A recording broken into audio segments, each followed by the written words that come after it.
Today on Dr. Phil, a couple stabbed to death. There's no way my nephew murdered his own parents. The son convicted. You say his wife is the reason that he is in prison. She kept revising the story. Did you lie in court? Yes. A family divided. You got up and went in the living room. Yes, because I heard him leave about 3 o'clock. I thought you went to sleep at 3 o'clock. No. You see my problem here. A murder mystery They found blood on the boots. with psychic medium John Edward. How much do you know about this situation? I don't know anything. Was somebody accused of murder twice? Yes. I feel like I'm supposed to talk about the DNA. There seems to be something that's not done. Let's do it. Have a good show, everybody. Here we go. This is a safe place to talk about hard things. Stand by. We'll count you down. I'll try to be an emotional compass and point you in the right direction. 5, 4. I am not giving up on you.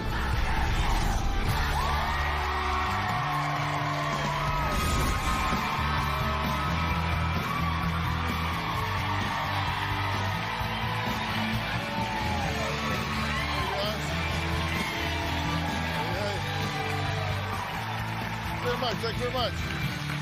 All right, take a look at this happy family. They look like they are all so close. But something completely tragic happened just before Christmas in 2008 that shattered their lives. What's your name? Matt, And what's the problem? Tell me exactly what happened. I think he got stabbed. Is there more than one wound? Yeah. And is there still a knife inside him? No. Dad. As it turned out that day, the couple, Linda and Steve, married for 31 years, were killed in their home. And their only son, Matt, who placed the 911 call, was accused, then arrested, and eventually convicted of their murders. Even though he sits today in prison for 2 consecutive life sentences, Matt has family members who believe he is completely innocent. My sister Linda and her husband Steve were a great couple. They lived in a really nice house. Linda and Steve had 2 children. Their son's name was Matthew. Matthew's my nephew. He's very smart, funny, likable. My nephew Matthew went to his parents' house one afternoon. Matt was the one who found his parents' bodies. Matt? He's dead. Matt, My mom and dad are dead. Matt, calm down. I got a call in the middle of the night from my brother who told me Linda and Steve had been murdered. For those who knew Stephen and Linda, the lights outside are an eerie reminder of the dark discovery made inside. Linda and Steve were brutally stabbed to death about 19 times each. Matthew was arrested and charged with the murder of his parents. 30-year-old Matthew Riley faced a judge today charged with 2 counts of murder. Police believe he stabbed his father and mother. A stone-faced Riley appeared before a judge who told him he could be executed if convicted of killing his parents. There's no way that my nephew would have murdered his own parents. Our entire family stood by Matt. We all knew Matt was innocent. It only took the jury about 2 hours to reach a verdict. When I heard the word guilty, we nearly collapsed. Matt was sentenced to 2 consecutive life terms without the possibility of parole. In my eyes, this is a gross miscarriage of justice. My nephew Matt is completely innocent. He did not murder his own parents. So if it wasn't Matt, then how did this husband and father of 2 end up convicted of a double homicide? His Aunt Angela blames Matt's own wife, Jenny. I am furious with Jenny. At the preliminary hearing, Jenny told 2 different stories on the witness stand. Initially, Jenny said Matt was home with her all night, but later she changed her story to say that he wasn't. I asked myself, why would she tell a lie like that? What does she hope to gain from lying and trying to make her husband sound like a killer? Jenny knows the truth. The truth is Matt was home. Matt did not kill his parents. He was home with her. I believe Jenny began to lie because she felt that the police weren't satisfied with what she said, and she kept revising the story until she came up with one that they were happy with. I want the world to know that my nephew Matt is an innocent man. I wrote to the Dr. Phil show. Anyone I could think of that might listen and might be able to help find out who really killed my sister. Okay, Angela, this has got to be terribly painful for you. You do not believe that he's the murderer. I know that he's not the murderer. How do you know that? You weren't there. I wasn't there, but I was there for every day of his trial. I heard all the evidence. It wasn't just reasonable doubt. It was clear he did not do it, and I don't understand how he was convicted. Matt tried to commit suicide shortly after their death and after he had been arrested, correct?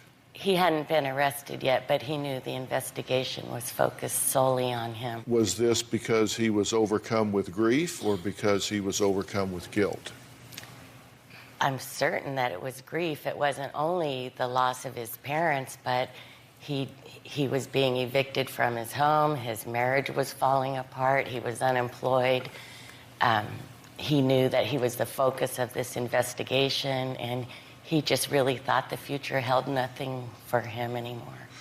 You say that Jenny, his wife, in your opinion, is the sole reason that he is in prison facing 2 life sentences without hope of parole.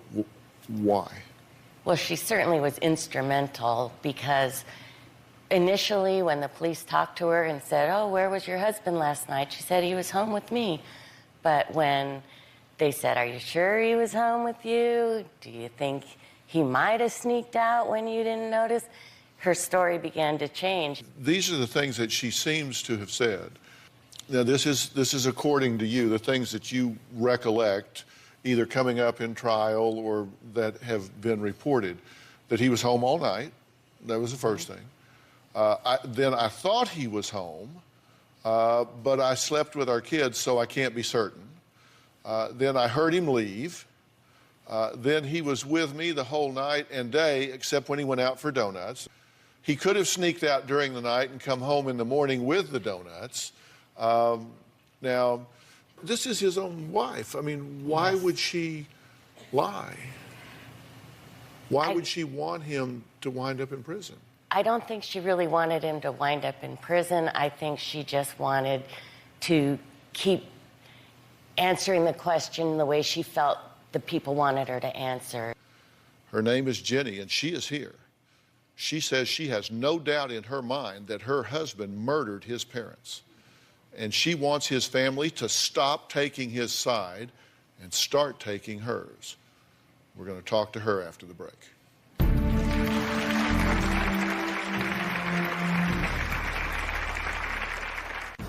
The only way that I can describe the way Matt was acting is he reeked of guilt. There's not a doubt in my mind that Matt murdered his parents.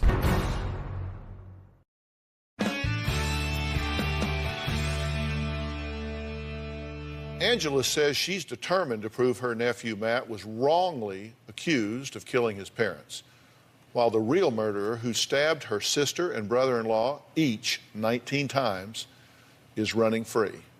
Angela blames Matt's wife, Jenny, for testifying against Matt, saying she made up lies under oath, putting her own husband behind bars for 2 life sentences without chance of parole. Jenny says not only was her testimony truthful, but she also believes Matt is a murderer. I was just about ready to doze off, about 2 or 3 in the morning, and I heard Matt go out the front door. I noticed the car was gone. The next thing I knew, it's like 7:30 in the morning, and Matt pulled into the driveway. I noticed that he had a cut under his eye. I didn't say anything to him. I was so mad. Later that morning, I noticed how Matt had done laundry. Matt never did laundry. Matt washed what he was wearing. I asked him where he had been. He said that I didn't need to know. The only way that I can describe the way Matt was acting is he reeked of guilt. It seemed like Matt was hiding something from me. Later that day, Matt all of a sudden had to go talk to his parents. That was extremely odd. About 9 o'clock that night, there was a knock on the door. 3 police detectives asked me if Matt had been home the previous night, and I told them yes. I lied to them. The detectives told me that they had found Linda and Steve murdered. I couldn't breathe. It's like everything stopped. When I saw Matt, I kept saying, "Matt, tell me what's going on. Did you do it?" He said, "The less I knew, the better off I was." She also said that he had a particular mannerism when he lies, namely licking his lips, and he was doing that. Matthew failed a police polygraph and tried to kill himself 2 days after his parents were found dead. What ran through my mind was he was guilty. Why would he do that if he wasn't guilty? I felt extremely horrified. It's the father of my children, and how could he murder his own flesh and blood? I reached out to Matt's grandfather. He was a retired police officer. I told Matt's grandfather that Matt was not home the night of the murders. He told me that I should forget that information and never say it again. I've never testified before. I felt like I had the weight of the world on my shoulders. I did not want to be the one to nail his coffin shut. I changed my story a lot, and the truth was that Matt was gone that night. There's not a doubt in my mind that Matt murdered his parents. I want to know why it is that Matt's family thinks that he's innocent. What am I missing? This is the first time Jenny and Angela have seen or spoken to each other since the trial in 2011. So, Jenny, come on out. Jenny, Dr. Phil. Dr. Phil? Good to meet you. Have a seat right here if you would. Hi, Jenny. Angela? Angela believes that you have told multiple versions of what happened here. And you know, Angela, honestly, I know the truth. And I feel sorry I don't think for your you'd know family. the truth if it bit you in the ass. Did you lie in court? Yes. Why? I was scared when I got the knock on the door and the detectives started questioning me. And my first instinct was to protect him. And that's the truth. Well, that's when they knocked on the door. Yes. I asked you if you lied in court. You lied on the stand under oath. Yes. Why? Because I did not want it to be true. I didn't want to think that Matt had actually murdered his parents. I'm just trying to get to the bottom of this. And I just asked you why you lied in court, and you said, well, there was a knock on the door and I was scared. Then you said you lied because you didn't want it to be true. And I had talked to Matt's grandpa. And I had told him the information that I had, that Matt was not there that night. And he got so mad at me, and he told me that I better never say those words ever again. Okay, well, that's 3 different reasons that you lied. Now, you told detective that you went to bed around 11:30. Correct. We asked you the same thing when we talked to you, and here's what you said. I was just about ready to doze off, about 2 or 3 in the morning, and I heard Matt go out the front door. Okay, so now you went to bed at 2 or 3 in the morning. When I actually went to bed, like fell asleep, and when I went to bed, when I left the living room and went into the bedroom with the kids, I watched TV. When did you go out to the living room? It was about 3 o'clock. I thought you went to sleep at 3 o'clock. No. No, I was trying to get it straight. That's right? fine, that's fine. Just as you were dozing off, you got up and went in the living room. Yes, because I heard him leave. You see my problem here. Well, Jenny says that there were red flags no matter what time Matt came home. We're going to talk about that when we come back.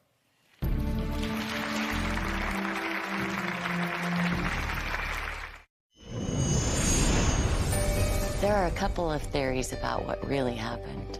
About a month before Linda and Steve were murdered, Linda told me that someone was stalking her.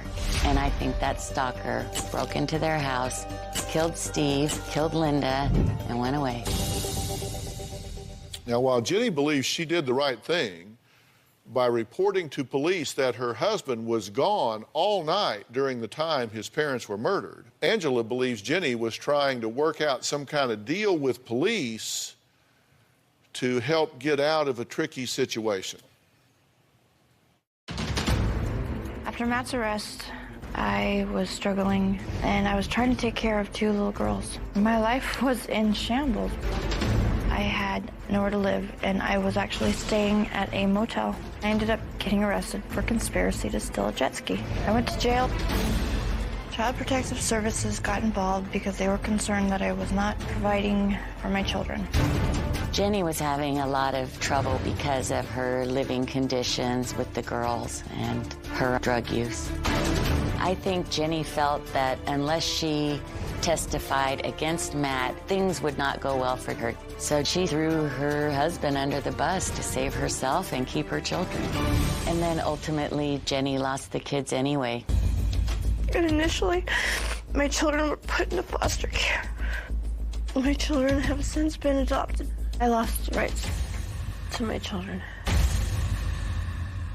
You said that he returned home at 7:30 a.m. with a black and blue cut under his eye, and he didn't have this before. Yes. You said when he got home, he went in and did laundry. What was he washing? He was washing what he wore when he came home. And then later on that day, he had to rush over to his parents' house to talk. And he needed to talk to his parents about when he wanted to move in. And you said he had never asked about that in the past. If he's going to move in, he would just go over there and just move in, right? Correct. Then the boots that he wore the day of the murder were missing. Yes, they were missing, and when they found them, they were his because of the shoelaces. They were very unique shoelaces. They weren't even his size. Do you know what size shoe he wears? He wears a 9.5.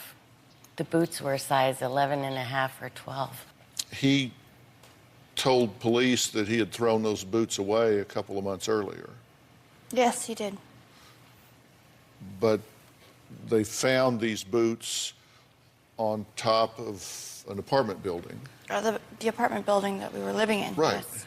2 years later, they found those boots on the roof of the apartment building. Right. These are the boots.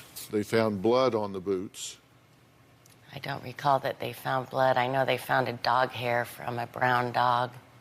They found a dog hair that was consistent with the hair of a dog that was in the house of your sister and brother-in-law. They said 1 in 7 brown dogs would have that same hair. We'll talk to Matt's uncle and Angela's brother, who believes that his nephew would not have been convicted if the police fully investigated 1 drop of blood. And it's not what we're talking about being on these boots right after the break.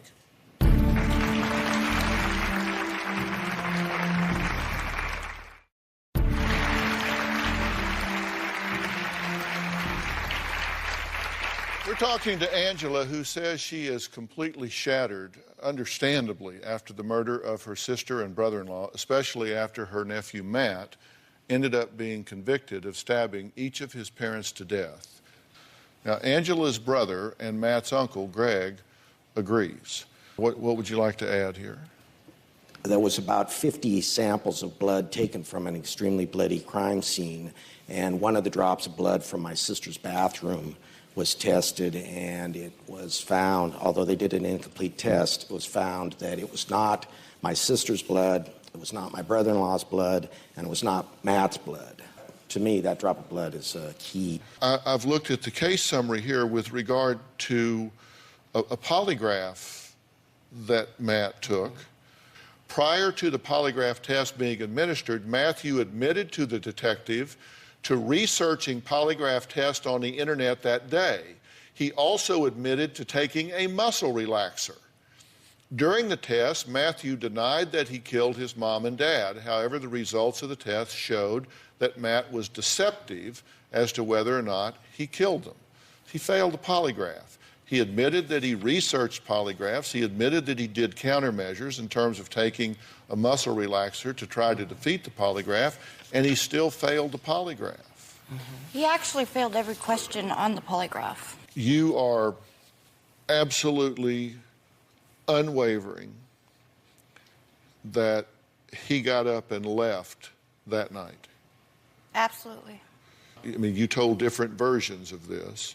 If you have contributed to the conviction of this man for 2 murders, and he will never draw another free breath, never see his children, never walk free again,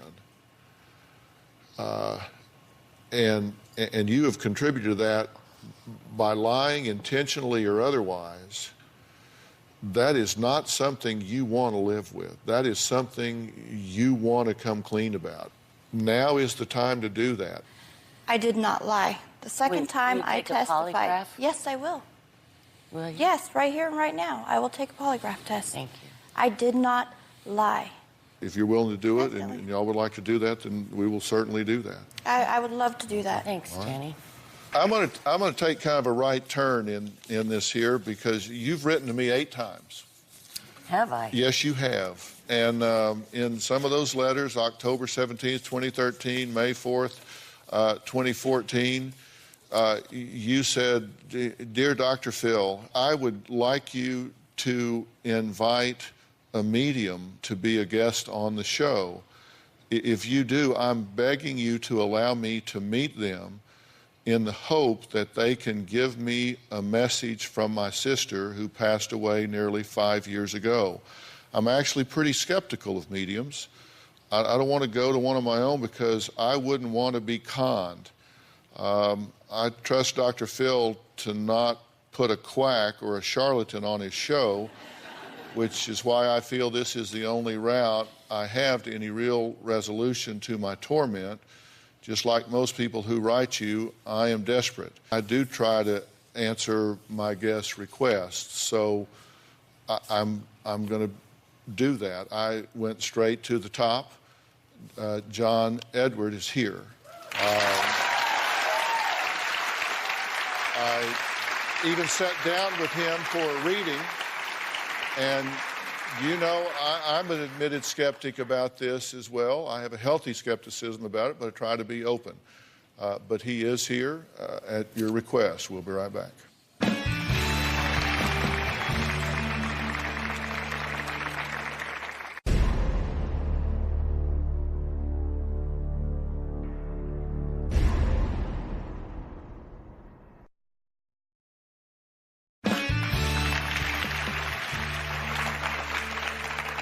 Admit it, a lot of you are here because you know a certain someone was going to be here today. Please welcome a very good friend of mine, world-renowned psychic medium, John Edward.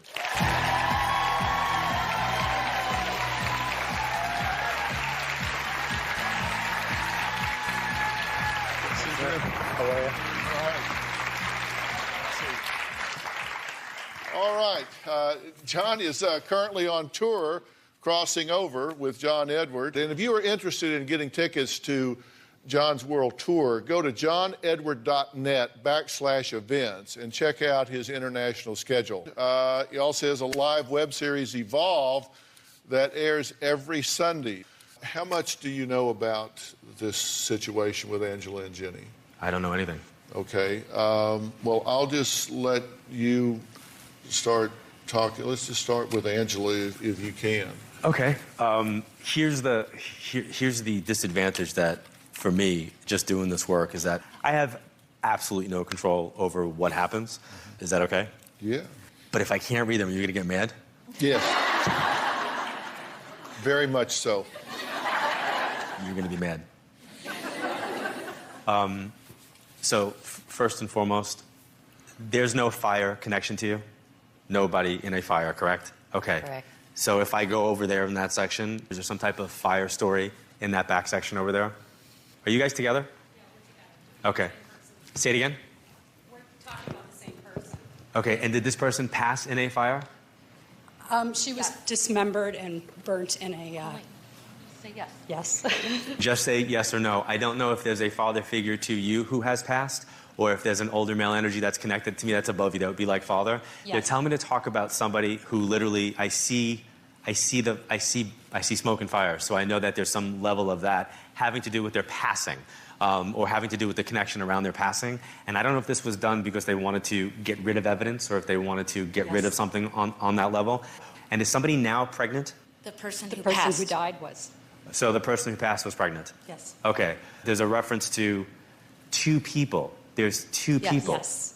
So I don't know if we're talking about two people involved in this Yes. case, but two people perpetrated it, or two people were passed? Two people have passed. You're telling me that this is a husband and wife that was pregnant that was killed? Yes. Yes. Did this make headlines? Yes. National. Okay. They're telling me to talk to you about Scott, or Skip, or something S-K... I don't know who that is. I don't know who that is. So she's just a friend of yours, like a contemporary? Yes. Yes. And is her dad passed, but her mom's alive? No, both of her parents are alive. No, she's with an older male that's passed, like a father. That's your dad. That would be my dad. Okay. Did your dad know her? No, but I'm I so- told him, I talked to him earlier on the other So side. you had I your own told personal him, conversation with your dad and said, do I me a favor? I did, and I Get told, Dr. Phil I told pissed him at to John bring our Everett friend because he's supposed to read these people, Yes. interrupt the show. I asked my dad to bring forward my friend. Okay, let me just say this now. In conjunction to what you asked me to do here, is there a similarity, like where someone's murdered, or is there a Yes. similarity in some case, in some way to this?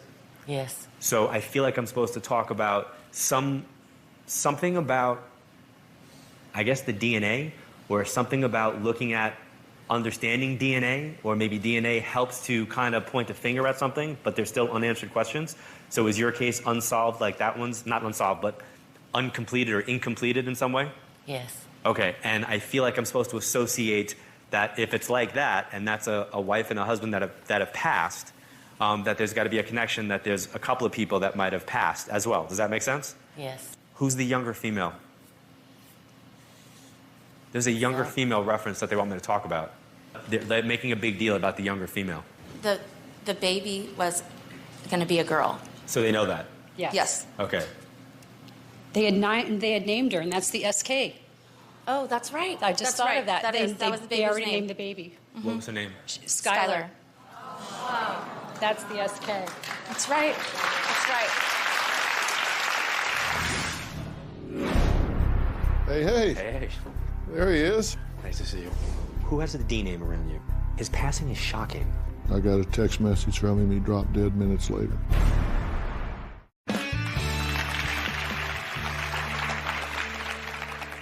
I don't understand why. I keep seeing the Canadian border. There's something about the Canadian border and the top of the states. So to me, I feel like I want to go up by the Dakotas or up in that area for some reason. I lived in North Dakota. You lived in North Dakota? Yes. Okay. But it was a thing my sister made fun of me for. That's something your sister made fun. Is your sister the person that's passed? Yes. And was she murdered? Yes. I don't understand how you could be murdered twice. Was somebody accused of murder twice? Yes. Why do I feel like I'm supposed to talk about somebody who's being almost like persecuted for their belief, or somebody who's attacked because of their belief? Me. Sounds like. Like, do you feel like you've been attacked because of that, or Yes. and cast out? Yes. Your case is done? There's some question as to whether it's done or not.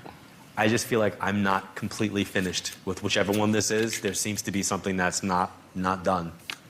Even though I'm a bit of a healthy skeptic, I sat down with John Edward before the show for a reading myself. I have to note that this was only after my producers wore me down by asking me several times to do this. Take a look. Hey, hey. Hey. There he is. Nice to see you. First thing I always like whenever I sit down with somebody, I always like to talk about a little bit about the process, just to explain that everything I get is symbolic. Is your dad passed? Your dad? Uh-huh. Okay. Are there two dads for you?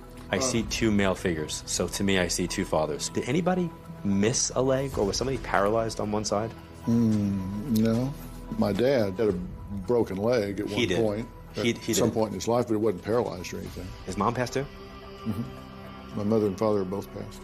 and one of them either passed by their own birthday or one of them passed by a holiday. Did you ever have a sports connection with someone that is in the media business where you didn't see them for a while and then you found out that they passed? Like, did you like share a box at a game, or did you golf with this person?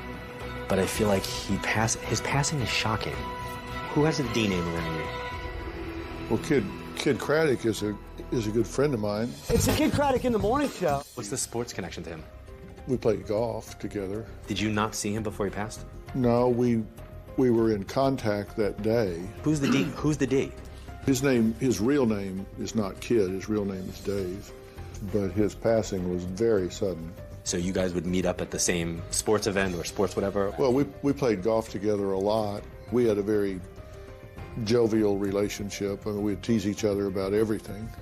He died 7/27/13.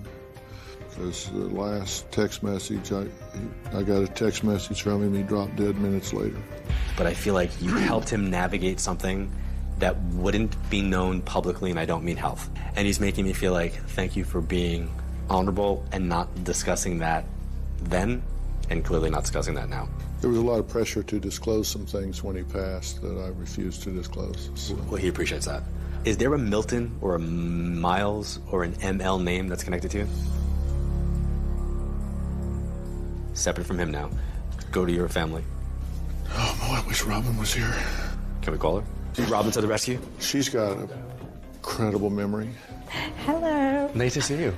So good to see you. Here's the brains of the outfit. I just love I'm so happy you're here. I've been outside listening. Where's the place where there was a passing that's close to a celebration? My father passed the day after Philip's birthday. Okay, so then the two father figures in the beginning would have been his dad and then your dad. Yes. And so he said his dad broke his leg, but was there any type of remnants of that leg break? Yes. He limped all the time. He had a limp because of the broken foot. Is there anybody here that lost somebody to a suicide gunshot to the head? I don't know anyone. Nope. I'm getting that really loudly. Kind of feel like it's behind me, whichever way that would be. There's a small group out there. I know that their actions brought about their passing, and I know that there's a C or K connection to it. John Perry's roommate shot himself in the head. Wow. Who's that? John Perry is the director. My roommate killed himself, but his last name was Krieger. And then you weren't in a band with him, were you? I was in a band with him, yes. Yeah. I don't know if you're doing any type of consulting, political, if you're spending quality time at the White House, but there's some type of political, energetic thing coming up around you. Been to private meetings in Washington. So you're not announcing your candidacy for 2016 right now. That's not what we're doing. Gotcha.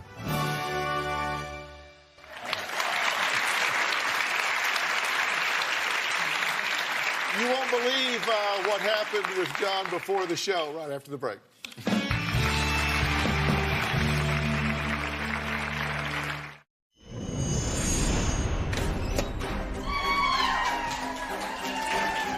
Hello, everybody. So I thought while you were hanging out, waiting, I'd come out and maybe answer some of your questions, maybe talk to some of you now. Is that okay? Is that yes?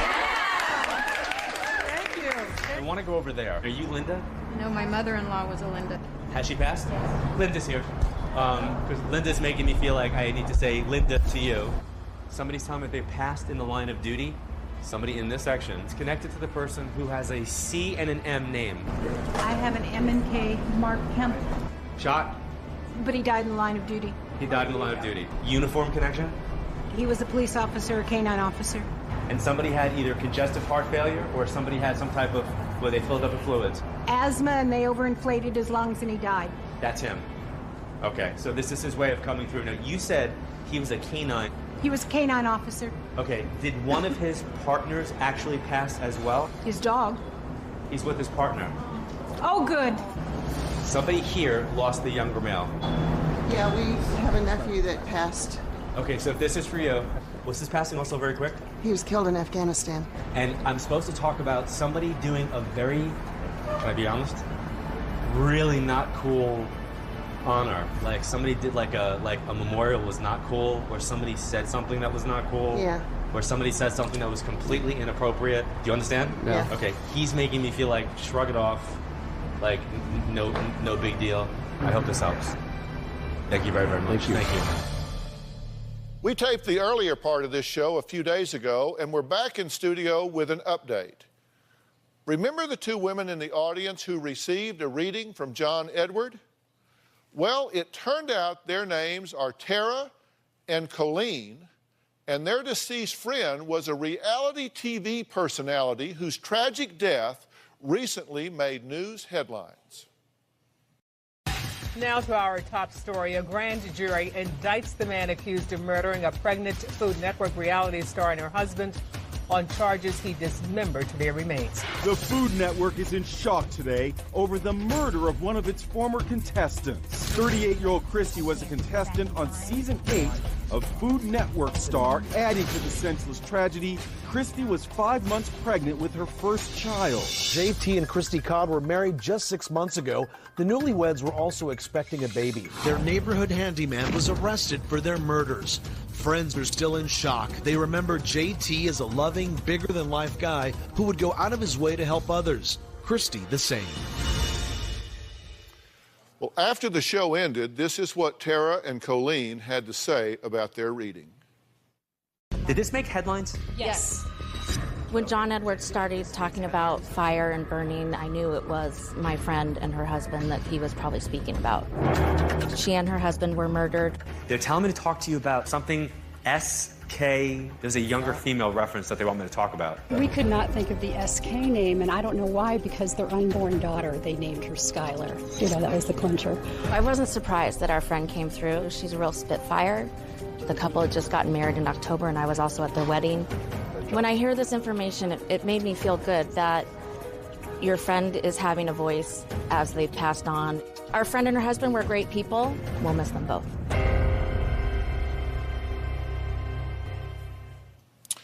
Now switching gears slightly, remember Angela and Jenny from earlier in the show? Jenny agreed on stage to take a polygraph test to help clear her name after admittedly flip-flopping her stories to authorities in the double murder of her in-laws. Her husband, Matt, ended up sentenced to prison for 2 life sentences. So after the show, I flew polygraph examiner and former FBI profiler Jack Tremarco to Jenny's hometown to administer the test. That is when things took a sharp turn. Take a look.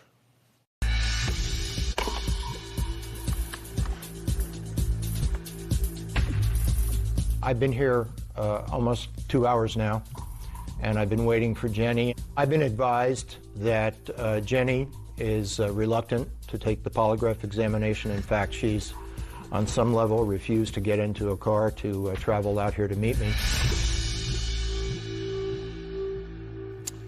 Well, I know Angela wanted the results very badly, and Angela is joining us on the phone to share her thoughts on what happened. You just watched the update that we just played, correct? Yes. What's your reaction? I'm really not surprised that she didn't take it. And I really was surprised she even agreed to take it in the first place. Well, she did agree to take it, and of course, we offered to provide it to her here. She declined that, so we offered to arrange for someone to provide it to her there. I agreed to fly Jack Tremarco there to provide the test over the weekend. So there would be absolutely no question of the top resource available.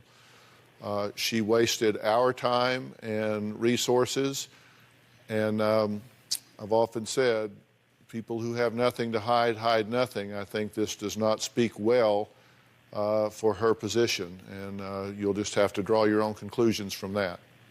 Well, thank you for trying. I really appreciate it. Well, we're going to continue to follow this situation and see if we can bring some further clarity to it, but I wanted to give you the update because I knew you were standing by to hear what was going on. Yes, thank you so much. Angela, thank you. Well, I want to thank all of my guests today, including psychic medium John Edward. Log on to drphil.com. Share your thoughts on our message boards. You can also find me on Facebook and Twitter using hashtag Dr. Phil. We'll see you tomorrow.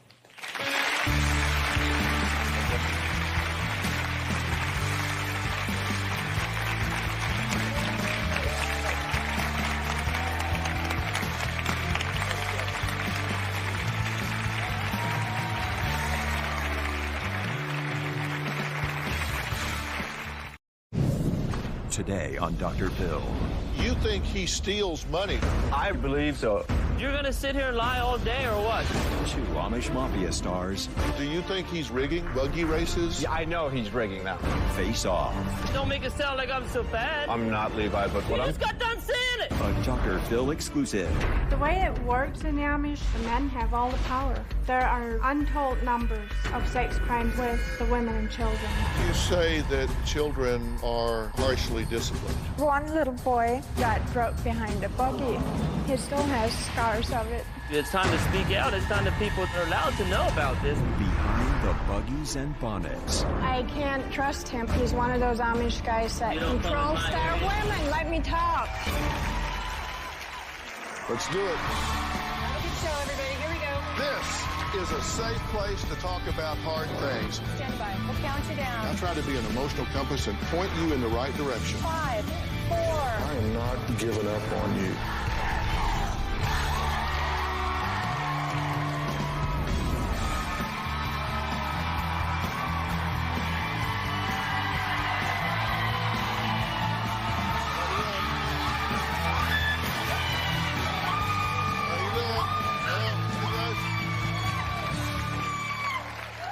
They live in a world so secretive, so secluded, that one of our guests today flew on an airplane for the first time in her life just to get here. And it's a first for the Dr. Phil Show, too, because in our 13 seasons, we have never had any Amish visitors on this set. But today, that's about to change.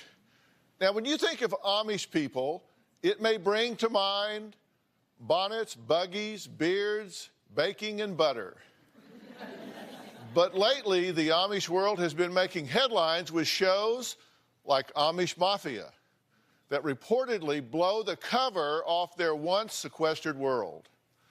Now, we're about to meet some Amish people who are not as friendly as the images you may remember. Images like these. Take a look. The typical Amish person is supposed to reflect the love of God, sacrifice, humbleness, submissiveness. The Amish men will wear a hat, will have your typical bowl haircut. You'll see the snaps here. We're not allowed to have the buttons on this. The way I grew up, we did have running water. We did have a toilet. We had the gas lamps, but we had no electricity, and I had no TV. Ever since I was 6 years old, I had to go feed calves before I go to school. And that's what the Amish are taught. They got to grow up working, get married, raise a family. You start driving a buggy probably when you're 9, 10 years old. When you have to go to the doctor, you have to drive at least 10 to 15 miles. You can expect anywhere from 45 minutes to a 2-hour buggy ride. Amish are not allowed to be doctors. You can't go to high school or college. The Amish community, we have our lifestyle the way that it is. We don't reveal everything to the public because we really want, people from the outside to know everything about it. You guys do firsthand in South Bus. Do experience. I love it here. The people are great, and we take care of each other. We have each other's back here. But while the Amish attempt to live a simple life with no technology, as I said earlier, even they can't escape making headline news. Amish communities across eastern Ohio are on alert. The man labeled as the Amish Bernie Madoff will be spending the next 6.5 years behind bars. Monroe Beachy swindled nearly 2,700 investors out of nearly $17 million. Did you do anything wrong? Sorry, I'm not allowed to talk about it. Developments in the kidnapping of 2 Amish girls in upstate New York. The sisters were sexually assaulted. Alan Byler stars on the Discovery show Amish Mafia. In all, he's charged with more than 30 violations, including a felony, drug possession, eluding police, and driving without a license. It's a story that's gaining national attention. The man police believe may be behind attacks on other Amish. It's all religion. Renegade Bishop Sam Mullett denies it, but victims tell Channel 3 he is behind at least a half-dozen home invasions in the last 2 weeks. Male victims had their beards cut off. Women had their hair cut. Victims tell Channel 3 News the group is going crazy. Their minds are messed up bad. In Middlefield, a member of the Miller family was attacked by his own children. This is a problem for sheriff's investigators because the Amish are not reaching out for help. one of my guests, Levi, claims he's lifting the lid on the Amish community in his new book, Amish Confidential. Now, you may recognize this hat-wearing so-called mobster from the hit show Amish Mafia. Now, Levi's archenemy Merlin says he is giving the Amish people a bad name and that Levi is nothing but a money-hungry Amish playboy. Now, today, in an exclusive interview, the two are facing off for the first time. Take a look. So, lady, first time shopping with Levi. You're sticking your nose in my business. You mean it's going down with you protect it? That's that guilt for me, huh? Even though the Amish Mafia is a reality TV show, my issues with Levi are real. He wants to come across as he's saving the Amish, when in reality, he's saving himself so he can make a buck. Merlin's a hypocrite. He wants to do everything I did. When I got my attorney, he wants my attorney. He found out I'm writing a book, so he wanted to write a book. He talked to my co-writer. He's just jealous, and that's why he's so and he has no time to take care of himself. Levi is a poser. Like, he's the most important person in the Amish community. He is the expert of the Amish by writing this book. Levi is very self-serving. Merlin's just a little piece of garbage. The book is not about the money. I wrote the book to tell the secrets of inside of the Amish life. Everybody has questions, and they always get the wrong answers from the non-Amish tour business. Levi is going against our Amish beliefs by writing a tell-all book, giving all our secrets out there. It would help if everybody listens to what I'm saying. I hope Dr. Phil can help Merlin and straighten his ass out. It's hurting other people because his mind is just crazy. I'm going to call Levi out on his Levi wrote this book because he's driven by money, and Levi is going against the Amish way by being greedy and money hungry. Okay, so you two aren't fans of one another. It appears that way. It would appear so. You think that this book that he's written, Amish Confidential, which I have read, by the way, you think this is a bad idea? Well, there's a lot of things in there that could really affect the Amish community. In what way? In a way where telling a community secrets and bringing out things that we have kept for traditions for many years and just putting it out there in a book. I don't see no difference. Me writing a book or you going on the show and exposing the Amish, there's no difference, so you have nothing to say. Don't worry about the On book. what show? On the Amish Mafia show. He talks how the Amish live and how they act, so what's the difference? Have you been on that show? Yes, I'm on the Amish Mafia show. Yeah, he worked his way in the show like about the third season after we filmed because he got jealous like the book. He's just I was jealous on the do. first season. No, you weren't. Yes, I was. No, you weren't. Yes, I was. I'm just glad that I had the opportunity to show what Amish life is really like. What did I just tell you? What? He said he's glad to tell the people what the Amish people really like. Well, why can't I put it in the book? What I'm saying, is your book really about the Amish, or is it about you? Did you read it? Yes, I did, Then but I what didn't does get a it say? copy from you. I had to get a copy from Dr. Why Phil's would I give you a people. copy? You said you wrote this book because one of the things you don't like is that people make money off of the Amish community, that there's a multi-million-dollar tourism industry of people coming to see the Amish community, but the Amish don't make money off of it. The non-Amish make money off of it. Do the Amish make money off this book, or do you make money off this book? I make money off the book. I wrote it, but I don't make that much money off of it. But the Amish don't make money off this book. You do. I can give back to the community, But yes. do you? I give to the Amish Aid. I pay to the Amish Aid. I pay where Amish needs help, and I spend that money on that. I don't buy it. No, you didn't buy it. Somebody gave you the book. Dr. Phil's people bought it for me so I can read it. You've talked about Amish Aid. What is Amish Aid? Amish Aid is where we take care of our own monies, like insurance, help. Say if you're sick or you have doctor bill, hospital bills, fires. You think he steals money from Amish Aid? I really believe so. You're going to sit here and lie all day or what? I think that Levi has his hands in a lot of pockets where they don't need to be. I don't have proof that he's stealing, but I think that there's a lot of things that he's trying to do that are taking money from the Amish ultimately in the end. Do y'all have buggy races? Yes, it is. Do you think he's rigging those? Yes. I know he's rigging them. How do you rig a bug? Well, okay, take a look at this. From my experience with Levi, he is not someone that I trust. We had a buggy race. I'm guessing we're going about 15 miles an hour. I had a very good horse, and it looked pretty good for me.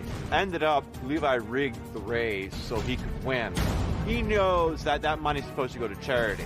And I think that Levi kept the money for himself. Levi is greedy and money hungry. I'm just smarter. I'm not money hungry. How did he rig the race? He brought in a buggy on an automobile frame. How am I going to compete with that horse and buggy with a buggy that's been set up on a car chassis? I can't compete with that, right? That's rigged. We didn't even race with the car chassis, so what are you talking about? Well, you won, right? It was a car show and a buggy show. It was a Pimp My Buggy. It wasn't a race. So I won the buggy show, yeah, of course. I got a buggy with a motor on it. That's pimping it, ain't it? Boy, I'm all confused. Coming up, we'll meet an Amish woman who took her very first plane ride so she could reveal what she says is one of the most alarming secrets of her community. We'll be right back.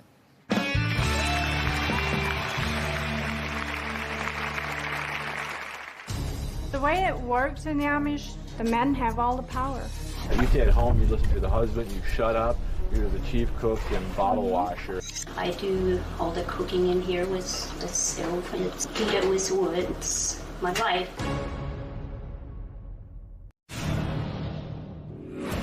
Levi loves the attention. He loves to be idolized. Levi does do promotional appearances for money, and I have never done that. He's taken this Amish hat and putting an autograph on it. That's selling our religion. He's creating false idols about the Amish, and there's people that I have heard come up to Levi and basically almost worship him. I think at the end of the day, Levi's #1 goal is to become the first Amish movie star. You might recognize my guest from the hit show Amish Mafia. Now, Merlin accuses Levi of living an inauthentic Amish lifestyle, but Levi says if that's the truth, then Merlin is just as guilty. Take a look. I'm from the Ohio Amish. Lebanon Levi is from the Lancaster Amish. We're in my hometown. Mostly Amish Mennonites farm around here, and I grew up in this area. I was born and raised Amish. I'm not baptized in the Amish church. I'm baptized in New Order Amish. If you're baptized, then you can't drive a car. Anything modern you have, you'll get shunned. Just because I'm not baptized in Amish church, so that means I can drive. I can have electricity, I can watch TV, I can do whatever I want. Even though Merlin says I don't follow the Amish ways, Merlin's not baptized either, so Merlin can do whatever he wants as well. I believe that actions speak louder than words. I think I'm not more Amish, but just more traditional Amish. On a typical day, I have to go out early in the morning and feed the animals. I like to go up the ladder here. Inspect my crop. We have chosen different paths in life, and Levi has chosen the path of easy money, easy things. I want Merlin to leave me alone and just let me live my life. Mind your own business. How can you drive cars and be Amish? Because I understand there's a distinction about whether you've been baptized or not. There's, I would say probably 30, 40 years ago, there was barely no cars in the Amish community. As years progress, more younger kids get cars, but you're not doing it against the church because you're not baptized. So when you turn 16, 17, 18, whatever, until you get married or get baptized, some drive cars. Maybe 25 or 30% of the Amish youth drive cars anymore. Because you're not baptized, it's okay to drive a car. It's not against the church. Yeah. You would not be shunned for that. Right. There are parts in this book that are not flattering to the Amish. He says it is often a society of humiliation and fear. There is fear, there is humiliation in the Amish community, but we are taught that so we don't get a vain heart and that we stay to our roots.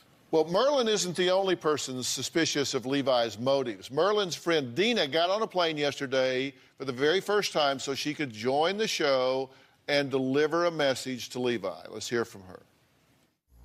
I believe Levi is doing a lot of hurt in the Amish community by exploiting the problem and not trying to fix them.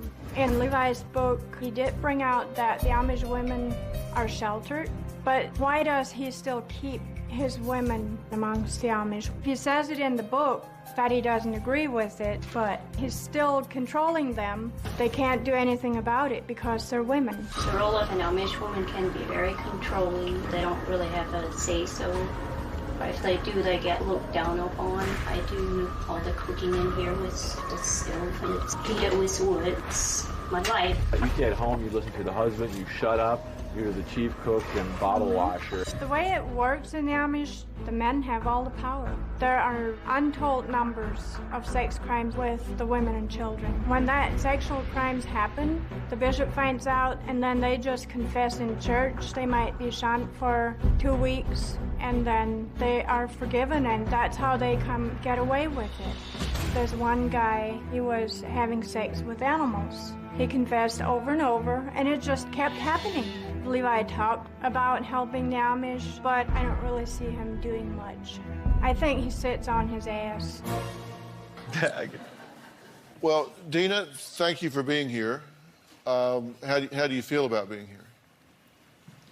I'm honored to be here. And you live where?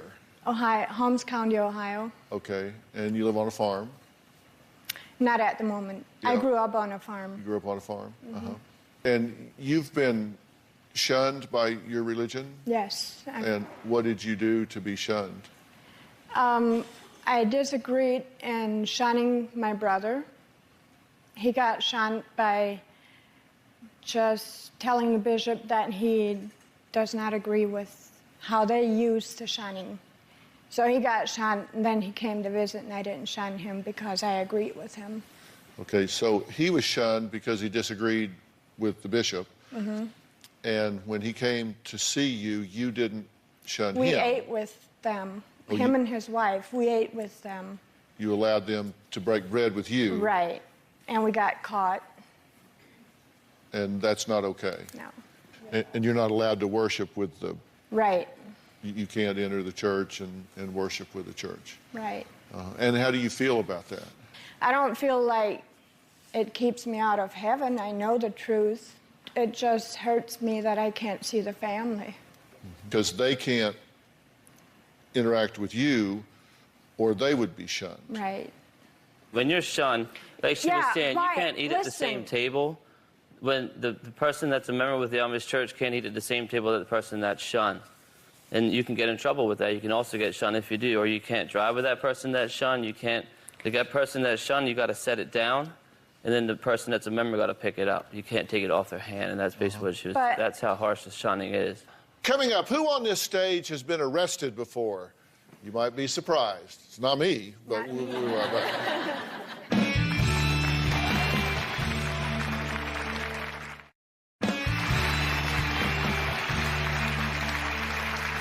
Levi says he could be the greatest Amish man walking on earth. But is Levi the biggest threat to the Amish community? He says no way. The Amish are a threat to themselves if their criminal conduct continues. All the Amish want to keep the Amish hidden. They don't want outsiders coming to know what's going on. But the Amish have been arrested just like anybody else. For drugs, alcohol, child molesting. Very few went to jail for molesting because the Amish believe in taking you to counseling and in forgiveness. That's why it's so easy to molest your daughters or anybody else's girl. I've been arrested. I have 2 DUIs. I have been arrested for marijuana. I have 2 fourth-degree felonies for trafficking in marijuana. Merlin is not a clean guy. Merlin's really bad as a gossip. You gossip so much because you have problems yourself and you're trying to uncover your own problems and make yourself look good. Merlin is just saying that I showing the wrong side of the Amish, and I'm not. I'm showing the right side of the Amish. Merlin is the one who's the bad guy. Okay, so you're a couple of thugs. Okay, so you don't trust him, right? Not really. I can't trust him. I feel like he's one of those Amish guys that You don't come in controls my their area. women. Let me talk. You don't come in my area and do that. Stay in your area. You have no rights to come in Lancaster County. See? This is very troubling to me. You say that depression among Amish women is rampant. Why is that? I believe it's because they have no voice. They can't tell anybody what's going on. And then again, they're supposed to have all the babies they can have, and being pregnant or nursing all the time is depressing too. You say in the Amish community, women are regarded as birthing animals. That's rude. In the Sergeant Trooper community, yes. Well, then stay out of Lancaster County and talk about Sergeant Trooper. I didn't say this is your area. I was talking about He's asked about the Amish. He didn't ask about just But he asked me about my people.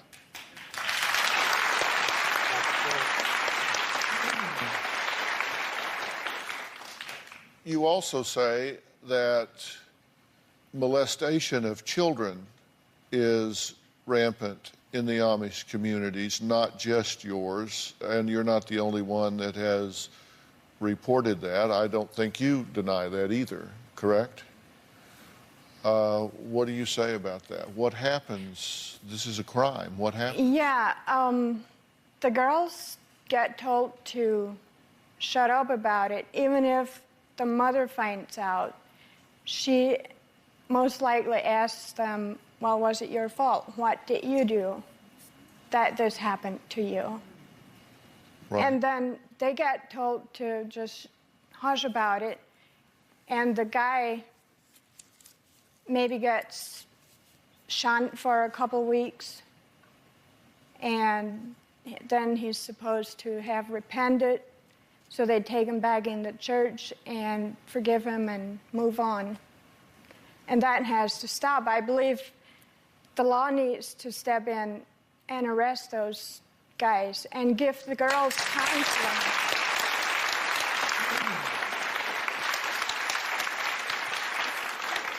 Do you all agree that this is going on? Because you say men are raping babies and the church is forgiving them. No, I never heard No, of that's that. what you say.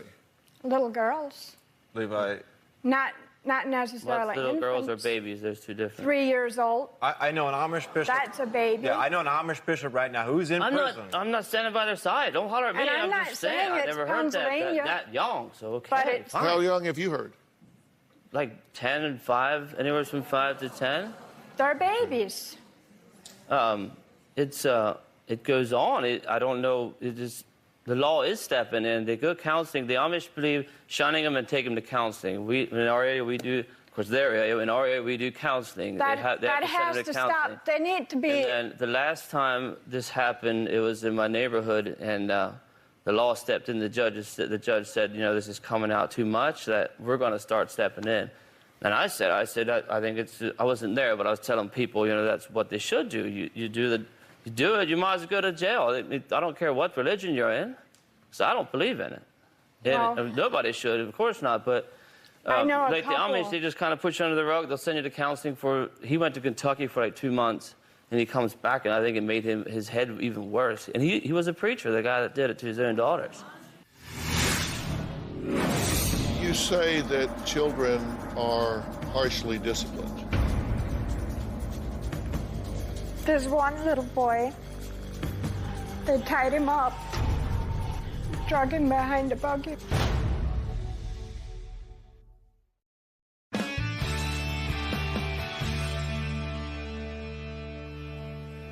You say that children are harshly disciplined. In what way? Physically.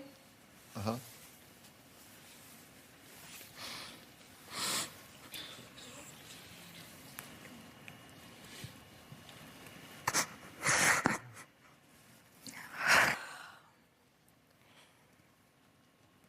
If they don't listen to the parents or if they lie to them,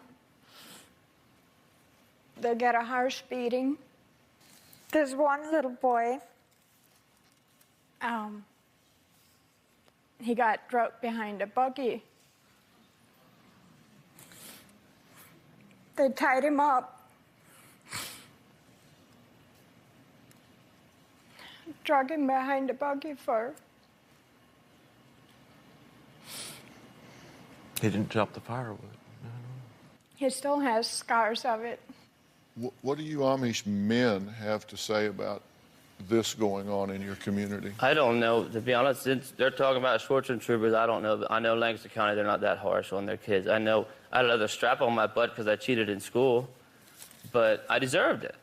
But you don't deserve to get beat up, but I never heard anything that harsh in Lancaster County that I know of. I mean, I know some are very strict because they want you to listen and they want you to respect. And come on, you wanted a platform, you wanted a voice, so you got a platform and a voice. Step up and use it.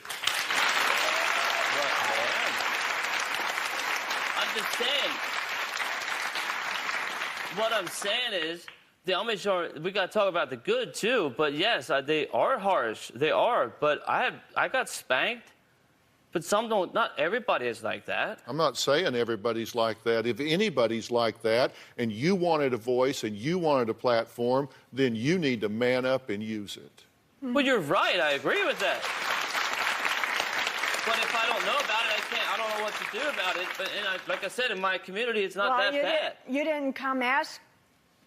You don't go around finding things out like that and helping people, do you?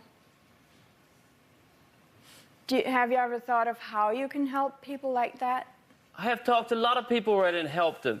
You don't know what I do. You two think you know everything I do. You don't. I'm just a money-hungry guy, ain't I? Yeah? Yeah. That's what you think. I don't have to show off what I do. God sees what I do. And I'm not agreeing with this beat up. I definitely don't agree with it. I hate it. But my family never went through that because we loved each other. Even we got spanked. But I'm not. But don't make it sound like every family does that. I got spanked too, and I don't think my parents misused it. But I'm just saying, we need to help those that do I'm not get saying bruised. I'm not. I'm not saying not to. You're right. You know, I support Dina, and I encourage her with this with my whole heart. But for example, what you're witnessing right here is how it can happen a lot in the Amish community. When an Amish woman wants to speak, the man is there right away. Shut your mouth. You're wrong. You're trying to make everybody look like this. Yeah, I feel like you don't let anybody tell you anything. You're telling me. You just got done telling him how I'm exposing the Amish the wrong way, and I shouldn't say this and that. But then you're just totally running in the dirt right now. You're right. You can tell what's happening. That's right. But don't make it sound like every person's that way, because it's not. There's some loving Amish out there. Exactly, there are. Well, then, don't make it sound like I'm so bad, everything's so bad. I'm not, Levi, but what I'm trying You just got done saying it. What I'm trying to point out is the way that you're responding to Dina, that element of disrespect is what a lot of the Amish women go through, and by controlling and yelling at them. And then you said about the men. What did I say about the men? What did you say? Now you can't repeat it. You said the men don't let him speak, and the men are so horrible, this and that. They're not all that way. Not all, no, but I'm... Well, then say that. The way you come across, you might be. Do what you want.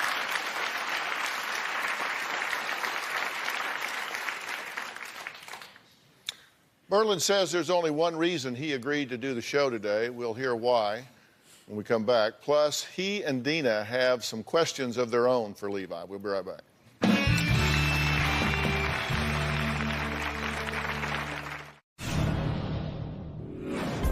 Growing up, my mom was a real advocate for me not to watch television. I got to see Dr. Phil as a kid when I went to the doctor with my mother. But what touched my heart and sowed a seed into me about Dr. Phil to this day was that he talked about God and that he had a relationship with him. You need to put your trust and faith back in a higher power, whatever you call. I mean, I call it God. It doesn't matter to me if I'm Amish or not, and he's not Amish, he's my brother in Christ. With Dr. Phil, there's a legitimacy there and a realness that some daytime talk shows might not have. Well, today in an exclusive interview, Levi, Merlin, and Dina from the hit show Amish Mafia are facing off. Now, Merlin and Dina accuse Levi of spilling secrets and exploiting the Amish in his new book titled Amish Confidential. Now, Levi says he just wants to shed light on all issues in the Amish community, good or bad. And if anyone's going to profit from telling Amish stories, it should be the Amish. And you're Amish, so you would be profiting from it. I can make a profit off of it, of course. I'd spend time doing it. Right. And I'm not saying you shouldn't. You are objecting. You got really animated, started yelling that she's making it sound like everybody does these horrible things. All the Amish do these horrible things. I didn't hear her say everybody does that. I heard her say that it happens in the community and is not dealt with. It's not punished. It's not handled in a way that would suppress the behavior. That's what I heard her say. But you seem really defensive about it. I'm wondering why. I'm not defensive. And the way you said it, it's not the way I understood her. She said the Amish. She didn't just say necessarily the Amish, some Amish. She said the Amish. And I took it as she's talking about all the Amish. But I'm just saying, let's not just talk about all the bad. We can. That's why I wrote the book. But there's a lot good, too. I mean, you got to let the people know and the audience know how good we are, too, not just all the bad stuff. Well, it's interesting because Merlin says you're the one that's inviting judgment of the Amish community by disclosing what he calls ancient secrets in your book, correct? That's what you say. They just told ancient secrets. They just told stuff that goes on. Well, and the Amish wouldn't want us to, but I want to. It's time to speak out. It's time to people that are allowed to know about this because I think some of the Amish need to sit back and say, like, wow, we really are doing wrong. And I think that's why I wrote the book. It is time. That's why you said I'm not helping. I'm trying to help the Amish, and I'm trying to help people to step in and read this book and understand what goes on so people come and so the Amish sit back a little bit. I'm tired of saying you don't do this, you don't do that. What more do you want me to do? Well, one thing, I heard you have an English girlfriend and a baby. A baby's a gift from God. You can't throw a baby away. Explain that to me. Merlin slept with a producer and got her stoned and got her fired at the same time. What's the difference? Are you supposed to be with an English girl? What? Yeah, I can be with an English girl. I'm not baptized in the Amish church. I can be with an English girl, of course. But you're Amish. I live two different lives. Oh. You do too. You don't dress like this every day. Well, now, wait a minute. You don't dress like this every day. When you said slept with... Hold on. When you said slept with a producer, you're not talking about one of mine. Well, you better watch it. Right? Let's be clear. You didn't sleep with one of my producers. I'm looking forward to clear that myth up, too, but... Yeah, okay, but you didn't sleep with one of my producers. Let's clear that one up I right didn't quick. sleep with any producer. Okay, Yeah, you did. including mine. Okay. That's not the first lie you said up here. Do you have an English wife or girlfriend? I have an English girlfriend. Merlin did, too. What's the difference? Well, I'm not asking about Merlin. I'm asking about you. Exactly. Yes, I do, and I have a baby that's 11 months old, and I love her, and I'm glad I have her, even though I'm not married. It's a little hard for my parents, but... Well, congratulations on your baby. But so you have a baby out of wedlock. How does that go with the new? Is it the New Order Amish Church? Yeah, they don't believe in that either. So you kind of pick and choose. Yeah. Pretty much. Yeah. Okay. What about your hat? I can take my hat off. Does it make you money? Why do you wear a hat? You don't wear a hat every time.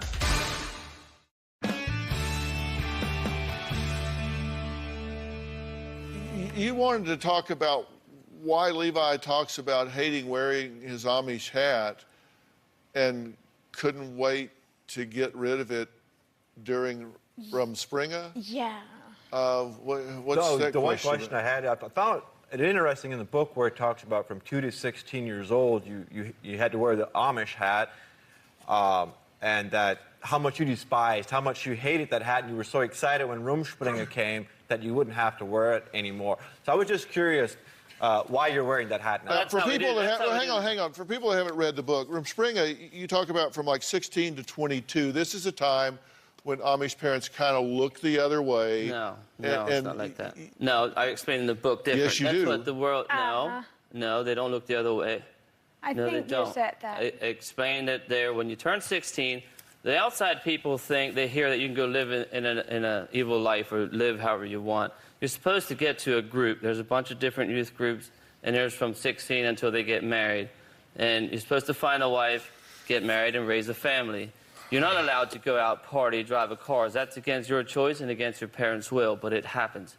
But that's not what Room Spring is all about. You can just go and do it. It's not. You're supposed to get a group, and then every weekend they hang out, and Sundays they have like a dinner together, then evenings they sing the Christian hymns, and then they go home. You're supposed to find a girlfriend, play games, and, you know, play a lot of volleyball is a lot in the Amish community. But it's not about going out there and sow your wild oats and then come back. It's not about that. You can do it, but it's against your parents' will. It's your choice. What about your hat? That doesn't matter. That must be Schwarzentrooper. If they wanted to worry about their hat, it's Lancaster County. I can take my hat off. Ain't that what they were talking about? Is there a lifestyle in Schwarzentrooper? Lancaster here.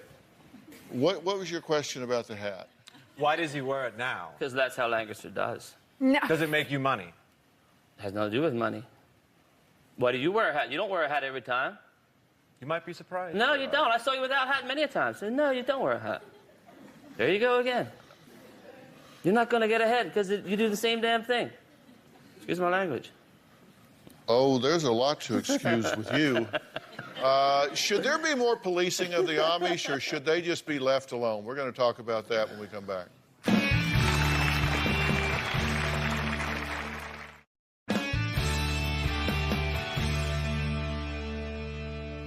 Well, I'm back with Levi, Merlin, and Dina. What's your goal in writing this book? What do you hope happens if this book is widely read?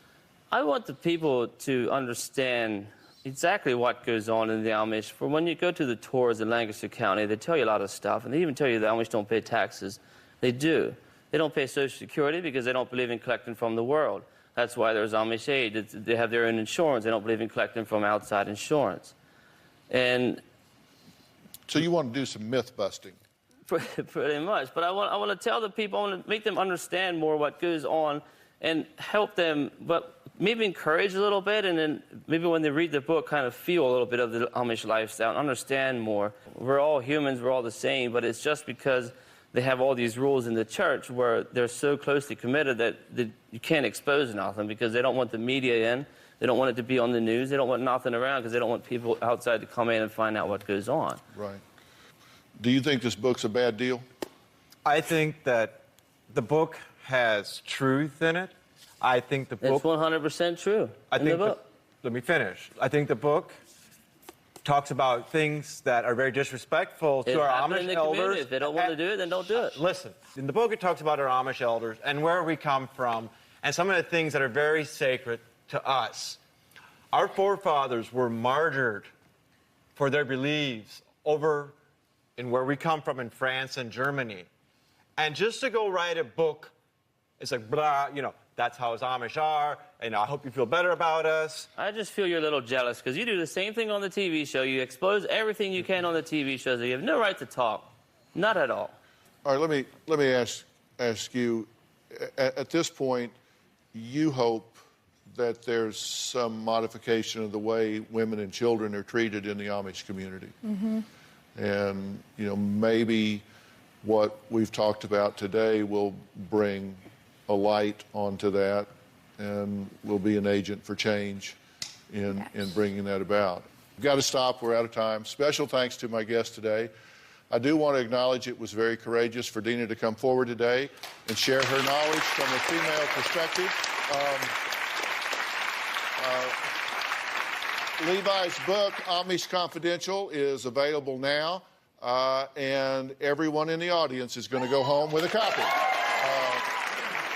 So if you want to enter to win your own copy, go to drphil.com for more details. We'll see you next time. Merlin, thank you so much. Levi, thank you so much. Thank you so much, guys.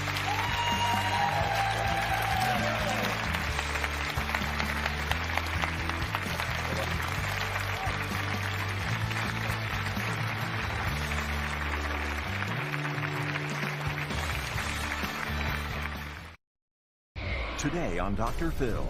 A bulimic mother whose baby almost died He wasn't breathing. It was the worst feeling ever. is having another child. You made the decision to get pregnant knowing you were bulimic. That's right. Somebody's going to have to explain to me how that makes sense. Plus, she thinks her daughter's lifestyle is devious. I denied it because I was scared. I was afraid. In our home, that is not acceptable. I just think that you're dead wrong. Let's do it. Why don't we stop all the drama, stop all the fighting, and let's go get you better. Here we go. Have a good show, everybody. If I can help get this family back on track, are you willing to do that? Ready, three, take. This is going to be a changing day in your life. Go, Dr. Phil.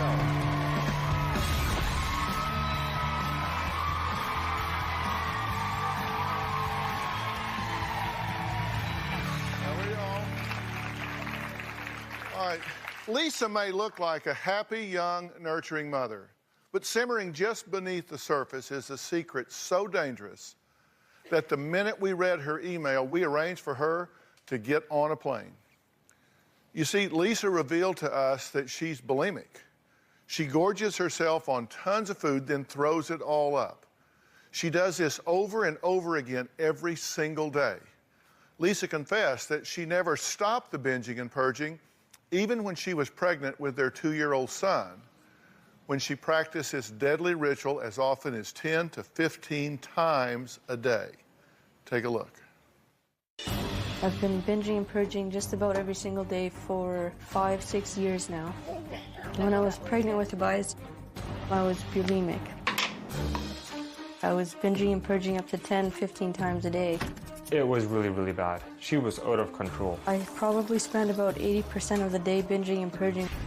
No matter what I said, she would get angry, and I would just have to walk away. I was worried that the baby wasn't getting enough food, so I tried to eat something right after I purged, and that's usually what would trigger another binge. It just became a vicious cycle. When I binge, I'll eat sandwiches, cookies, cereal, ice cream, pizza, popcorn, just anything that I can get my hands on. I have seen her eat 4 hamburgers. I found out that bulimia can give you a heart attack, it can give you a stroke, you can die at any moment. I was so worried about her having a miscarriage. I wanted to stop, but I just couldn't. It was devastating. There was nothing I could do. When Tobias was born, he didn't breathe for a few minutes. It was really scary. And I thought he was just gonna die. I knew it was all my fault. Give me 5. Give me 5. Yeah! It's not just a gift that Tobias is healthy. It's a miracle. Well, it gets worse. Lisa's shocking revelation is that she is currently 12 weeks pregnant, and she is still very much bulimic. I'm 12 weeks pregnant with our second child. I thought having a second child would really solve my problems with bulimia. Getting pregnant hasn't taken care of my eating disorder. I just can't stop. I currently purge about 4 to 5 times a day. I don't binge and purge when I'm with other people. It only happens when I'm alone. And I drink soda with whatever I eat because it helps me to get rid of the food faster. I eat lunch, and most of the time I cannot keep that down. I go into the bathroom, turn on the shower, I turn on the fan so that nobody can hear me, and then I purge. I had pizza and I felt very full afterwards, so I went to get rid of it. I feel very guilty right now, and I feel disgusting. I wish it would never happen again. I swear to myself it won't happen again, but it always does.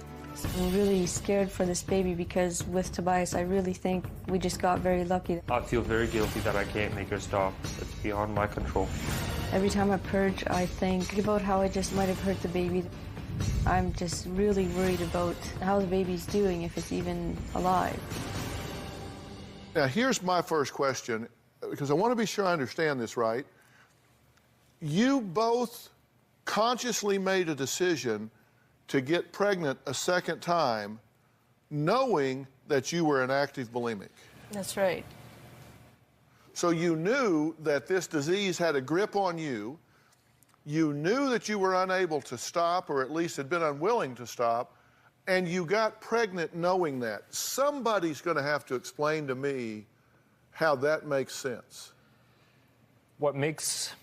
It all does not make sense. It was one night where I said, this is enough. You have to do something, you have to stop, and I don't care what it takes. So she packed her bags, she went to Mexico to live with her parents for a couple of weeks. When we were on vacation earlier this year in Mexico, her bulimic stopped. For 3 whole weeks, she did not have a single problem with it. So when this was so bad again, a couple months ago, I told her, pack your bags, go to Mexico, stay there until you have this resolved. She stayed there for a couple of weeks, she was fine again. Over the time she was in Mexico, that's where we found out she was pregnant. You've said it 3 times in a row. You keep repeating yourself. She went to Mexico. Yeah. Before she did well. She went back this time, she did well for a couple of weeks. Then you told me again, then you told me again, now you've told me for the 3rd time. Why are you telling me even the 1st time? This isn't responsive to my question. You made the decision to get pregnant knowing you were bulimic, knowing you had this disease. Tell me why. I want to know what your rationale was. Don't tell me about Mexico a 4th time. Why did you do it? Why did you decide? Did you think she would stop? I think that she would stop so that she would come back from Mexico and she would stop and have a healthy pregnancy throughout the whole thing, and we'd be able to have another child happily. Because she was pregnant the last time and she stopped. She did not stop. Of course she didn't. Listen, I'm pointing this out because your thinking, both of your thinking, is not rational and it's not productive. I have to get you out of your current mindset. Mm-hmm. I have to get you out of your current rationale, or we're not going to get any different results here, okay? Because you admit you're 12 weeks pregnant, but yet you're eating hamburgers, pizza, bologna, anything you can get your hands on, gorging yourself with it, and then throwing up every time you eat it, right? Almost every time, yes. Do you smoke? Yes. Did you just have a cigarette backstage? Yes. And you're 12 weeks pregnant? Yes. I know. Okay, so your rationale is such that you'll put your own interest ahead of your child's. I mean, that's where we are, right? And you ran out of options. You didn't know what to do with the bulimia, so you thought, let's have a baby and see if that'll fix it. And if it doesn't, then you've got just another baby. I know. I was out of options. I was totally. That wasn't an option. You were out of options when you chose that. That wasn't on the options list. Let's see, get treatment, deal with underlying causation, educate ourselves and learn what's going on, have a baby. That wasn't on the list. I do realize that, and I do know that. And, you know, it was a decision that should have not been made by us. But Thank you. I have called 911 on her. I have taken her into the hospital myself. We have seen a psychiatrist. We have seen a therapist. We have done everything on the list to try to get help for her. Nothing. It seems like she just goes in for the visit. When she comes home, that evening will be worse than any other day of the week. Gotcha. Having a baby to fix the problem is irrational. But the baby is here, which means you have a duty. You guys as parents have a duty here, and I want to help you meet that challenge. I want to help you meet that duty. Now, Lisa admits her self-destructive behavior escalated after she gave birth to her son. So when we come back, we're going to find out what Lisa was doing the night she was so out of control that the police came and took her away. We'll be right back.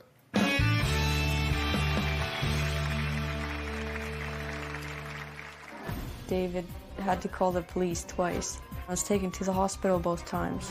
It's something that nobody should ever have to live through. It made me feel so guilty.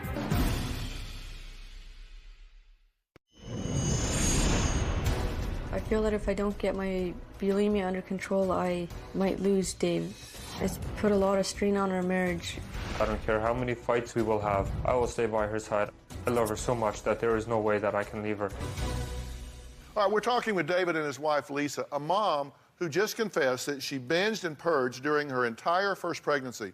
Now, she is 12 weeks pregnant with baby number 2. And between pregnancies, her behavior was just as frightening. Take a look at what else she was doing. I know that I can't just have one drink. Once I have one, I need more. My drinking went from drinking on weekends to all of a sudden I was drinking every single night of the week. She drinks liquor, whiskey, anything with alcohol in. I would drink all the whiskey every night and sometimes I would go back for more. I can't control my drinking at all. Being drunk made me feel like it was okay to have an eating disorder. It made me care less about everything. After drinking a lot, I would take a knife and I would cut myself. She will go violent. She will start cutting herself. She will just go out of control. She would take her nails and just scratch and scratch and scratch right till the skin was gone. My drinking has gotten so out of control that David had to call the police twice. I was taken to the hospital both times. It's something that nobody should ever have to live through. It made me feel so guilty. I'm really scared that after this baby is born, I'm going to go back to drinking. My greatest fear is that if she doesn't die from her eating disorder, she's going to die from drinking. Okay, tell me what your theory is about the drinking. Well, you must have gotten a payoff from it. What was it? What were you getting out of that? Nothing really in the beginning. The first drink would make me relax, and then I would just, after that I couldn't stop. I just had to keep drinking. It really did no good. Well, you were getting something out of it, or you wouldn't do it over and over again. I needed that drink. I just felt like I needed that drink. Who was taking care of the baby while you were drunk? I would start drinking after he went to bed. And if he woke up or something, what happened? That's where I would have to come in place. So you were unavailable if he wakes up sick or something like that in the night? Well, I still knew what I was doing enough. As far as not you know. really. Midnight, 2 o'clock in the morning, some nights she would not be conscious enough to take care of the baby. I thought I was fine. I thought I was good enough to take care of him if he needed it. Are you drinking now? No. Is she drinking now? No, she's not. Are you sure of that? I'm sure.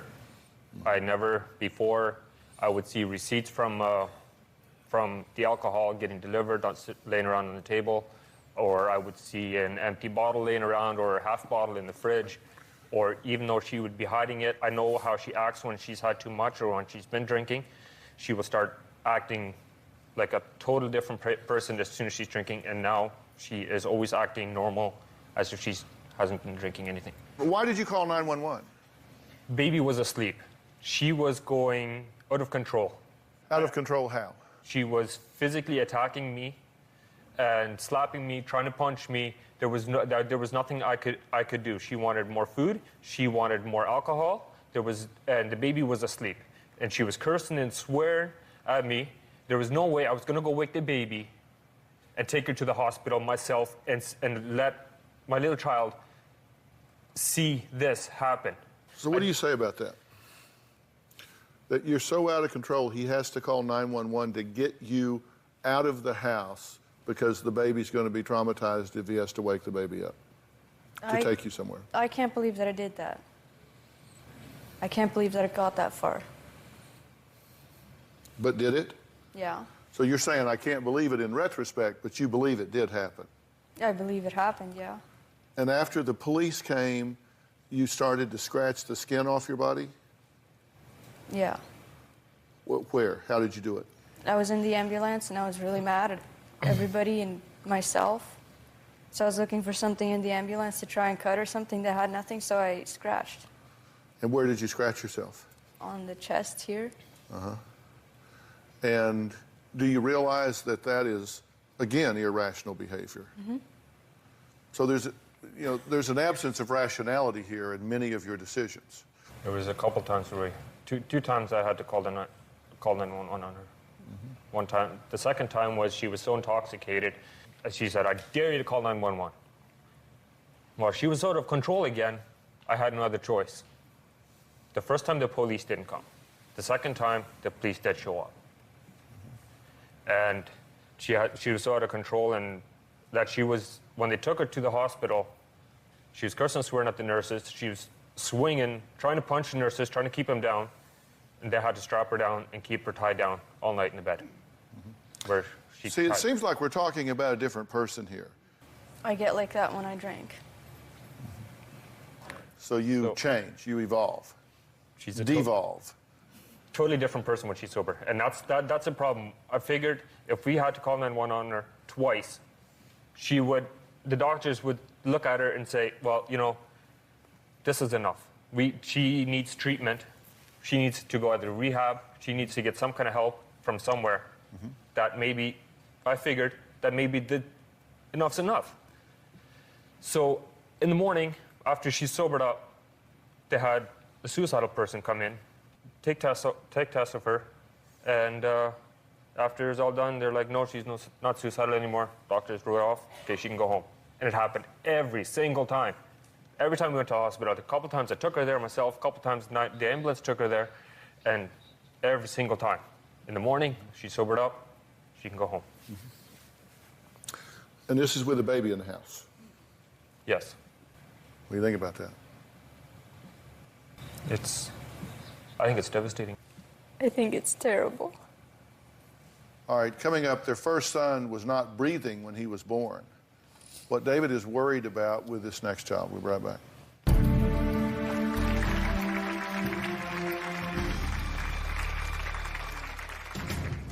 A lot of times after I purge, I actually think I'm going to die. My heart beats way too fast, and I really think that I might all of a sudden have a heart attack. I don't want to call 911 because I'm afraid it might be a false alarm, so I just lie down and I try not to move.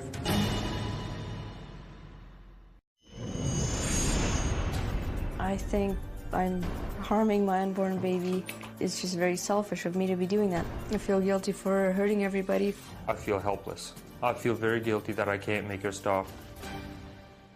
Why do you think you have resorted to bulimia, alcohol abuse, cutting, and violence towards yourself and others? All of those things, why? I really don't know why. I've been so confused about it. It all started when I was 14. And it just got worse and worse. What happened when you were 14 that made it start? I just decided I wanted to lose some weight, and I stopped eating, and then from there it's just gotten worse and worse. How does that relate to alcohol abuse and cutting? I drank when I was a teenager. I drank a lot. I stopped drinking when we got married. I didn't drink for a while there, but then it got bad again. Why do you cut? I don't cut when I'm sober, but when I had been drinking, I got so angry at myself. So I don't know why, but I took a knife and I cut. Where do you cut? On my arm. May I see it?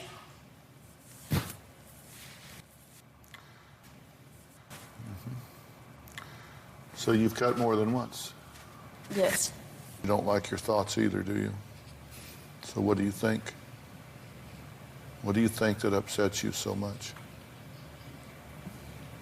The guilt. The people that I'm hurting. I'm just such a terrible person. I don't deserve to be here. Tell me what you say.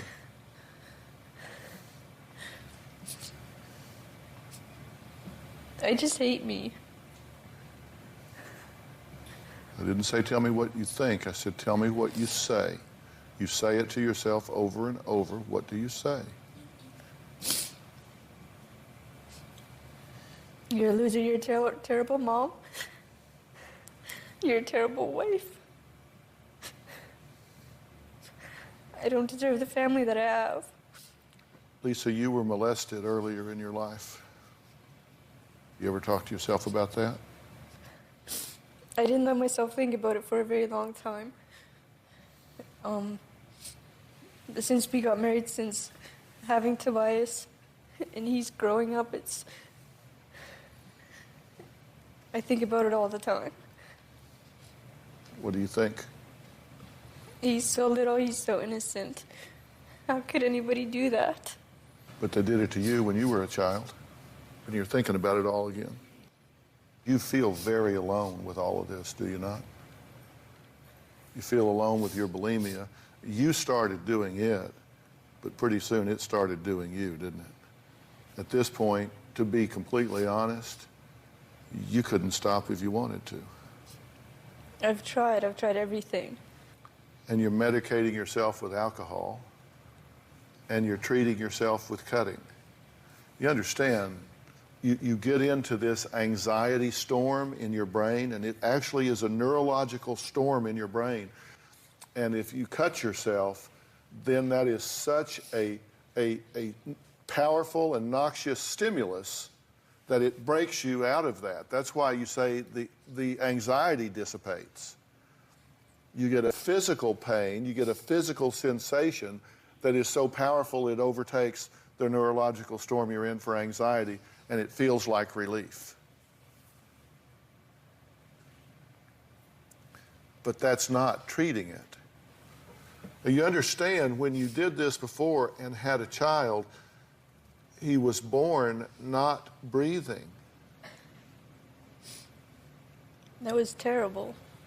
Think of those few moments when Tobias was born and not breathing. I just thought I loved him so much already, and I thought I wouldn't be able to ever tell him that. He was so adorable, but he wasn't breathing. And I knew that if he wouldn't start breathing, it would be all my fault. It was the worst feeling ever. Do you fear that's going to happen again? I fear that it's just not going to wake up this time. And he was so tiny and innocent, and it was not his fault. And it's not this baby's fault either. I know. And it wasn't your fault what happened to you when it happened to you. But somebody has to quit pointing a finger of blame, and somebody has to start doing something to change it. And I want to do that for you right now. And I'm going to tell you what I've done. I have arranged for you to be admitted immediately to a dual diagnosis bulimia program that has been developed especially for you. And this is a program that is going to deal with your alcoholism, it's going to deal with your bulimia, and it's going to deal with the mental and emotional issues that I believe stem from the fact that you were so terribly molested by a trusted person in your life. Now, Velvet Mangan is here, and she is the founder and CEO of the Safe Harbor Treatment Center for Women, which is a nationally recognized dual diagnosis treatment program. And this is for women. And it's in Costa Mesa, California. Velvet is here. There you are, Velvet. You've been listening to all of this. Thank you for doing it. Can you help her? Absolutely. Her story's really not that uncommon. It's significant trauma manifesting in forms of trying to control the pain and suffering. Yeah, it takes a lot of courage to come here. Mm-hmm. I assume in doing that you seriously want help. Yes, I do, and that's the only reason I'm here. I've seen you help so many people. Will you take that help? Yes, I will. Will you support her in doing that? 100%. Now, she's going to be gone. Let her be gone. That means Tobias is your job, because he can't go with her. I'll do whatever it has to do. It's time for you to put this behind you, walk out of your history, and come present in your life. It sounds so good, I can't even imagine it. Well, you don't have to imagine, because you know what? It just happened. Okay. All right, when we come back, meet a mom who thinks her daughter's lifestyle is devious and that signing her up for softball could have started the whole problem. We'll be right back.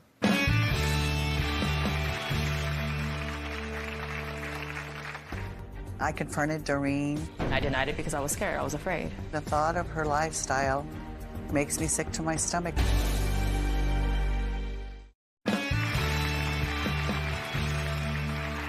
Well, Diane finds it difficult to accept her daughter Doreen's lifestyle, as she calls it. She thinks it's all started when she signed her up for softball. Doreen was a perfect child growing up. She became interested in softball. I nudged her to be more interested in it because she was so talented. I knew something was different about me. I would notice myself being attracted to women. She became infatuated with one of her teammates. Some of the kids had seen Doreen and another girl kissing. That was my first relationship with a girl. It felt good. It felt real. I confronted Doreen. She denied being gay. I denied it because I was scared. I was afraid. Growing up in a Christian household, I knew that it was a sin to be gay. Doreen is gay, and the thought of her lifestyle makes me sick to my stomach. I believe that if I hadn't put her into softball, that she may not have been gay. Softball did not contribute to me being gay. I was gay before I even started playing softball. It's something that you're born with, not a choice. I did not choose to be straight. I believe everyone is born straight. I believe that homosexuals are similar to drug addicts, alcoholics, people who have addictions. They're looking for something. My mom has tried to convert me from gay to straight by taking me to therapy. I believe Doreen could stop being gay. To me, that was just really ridiculous. Doreen, she's so beautiful. She could get any man. We will never accept homosexuality. I feel like I've lost my daughter. My mom just needs to know that this is who I am and who I was made to be. And if I could change who I am, I would, but I'm sorry. Well, okay, we heard from you in the tape, so let me hear from you now. What do you think about what your mother is saying and how she feels about all of this? I resent myself. I feel confused and ashamed. What are you ashamed of? Who I am. And who are you? Who are you that you're ashamed? A lesbian. Uh-huh. And you're ashamed of that because why? Because of what your mother's saying? Because of what you think, feel, believe? What you've been taught? Tell what me. I've been taught and how I make my mother feel. And what I am how it's looked as from the Christian community. Right. And how do you feel about her reactions here? Well, I know that that's how she feels, and I know it hurts her. I reacted in anger, just very upset, not understanding why she would choose this, because I believe it's a choice. And I just don't understand that. When she was a little girl, she was the perfect little girl, and she was a little girl, and then I started to notice things at a certain age when she started playing softball. Because you say flat out, you just will not accept gay. Yes. That's just, if that's who she is, what does that mean? If she's gay, you're done with her? No, oh no. I just will not accept the relationship with whomever she's having a relationship with. Okay, but you think that she got on this softball team and she met people or a person on that softball team that caused her to be gay? Yes, I think that contributed to it. I know who I am, and I feel inside that these feelings I feel for women are real. And it's not because of softball. I wouldn't want to live a lie, and that's how I honestly feel. And I'm telling you the truth. But you said you didn't know who you were. You said, I'm confused. I don't know how I feel. I don't know what I think. Now you're speaking with more clarity. Well, I'm saying I feel like I am confused because I want to please my mom. I wish I was straight, and I wish I could be, and I could change myself, but I feel that this is who I am. But your thought is if she will see a competent counselor, they will unravel all this confusion for her and the false sense of security she has in romantic relationships with women, and then it will all come clear to her that she's straight as a string and she'll get on with her life. Yes. Okay, well, let's talk about what I think about all that when we come back.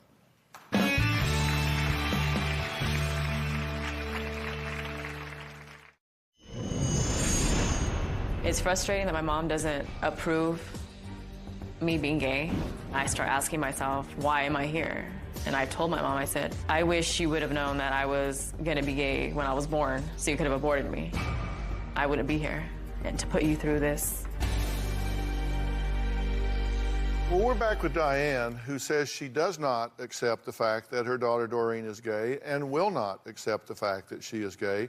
She wants her to do what is necessary to overcome the influences that have confused her and caused her to make that choice in her life. What else contributed to it? We didn't find out till much later, she was molested by my brother. And you think that contributed to her shunning men and feeling safer with women? Yes, I really think that. So you think this is just a maladaptive reaction to things that have happened in her life? So it would be a maladjustment, and that it needs to be treated, sorted out, and then she goes on with her life. Yes. In our home, that is not acceptable. She, her girlfriend will not be welcome in our home as, like a heterosexual relationship. But what she does is her business. But I want her to confront this molestation once and for all and deal with it. However, whatever it takes to help her. Well, let me ask you this. If you believe that this is, in fact, a maladjustment that would respond to treatment and correction, why would you not have compassion for her? If you think she's sick, if you think she's confused, why would you judge her and reject her instead of supporting her? Well, I'm not rejecting her. I'm rejecting her lifestyle. Well, you don't let her lifestyle around nieces, you don't let her around family members. That is rejection. You're saying, look, you're not okay. We're not saying Doreen cannot come around. So but is your fear that she might talk them into it? No. Or that might model it for them? Yes, that they see it as being healthy and a normal thing, and we don't believe that is healthy and normal. I'm very sorry that I'm going to disappoint you about this, but I just think that you're just dead wrong. I'm serious, I do. And understand, I come from the field of psychology, and until 1975, this was considered a mental illness. But because of science, because of research, and because of media and media bias and all that. I've read all that, Dr. Phil. Society has been told by Hollywood and the world that it's okay and it's normal, so I understand and you think all that's just media bias? Yes, and it's training society to believe that it's healthy and normal when millions die. I don't understand that. Millions die? Yes, from HIV/AIDS.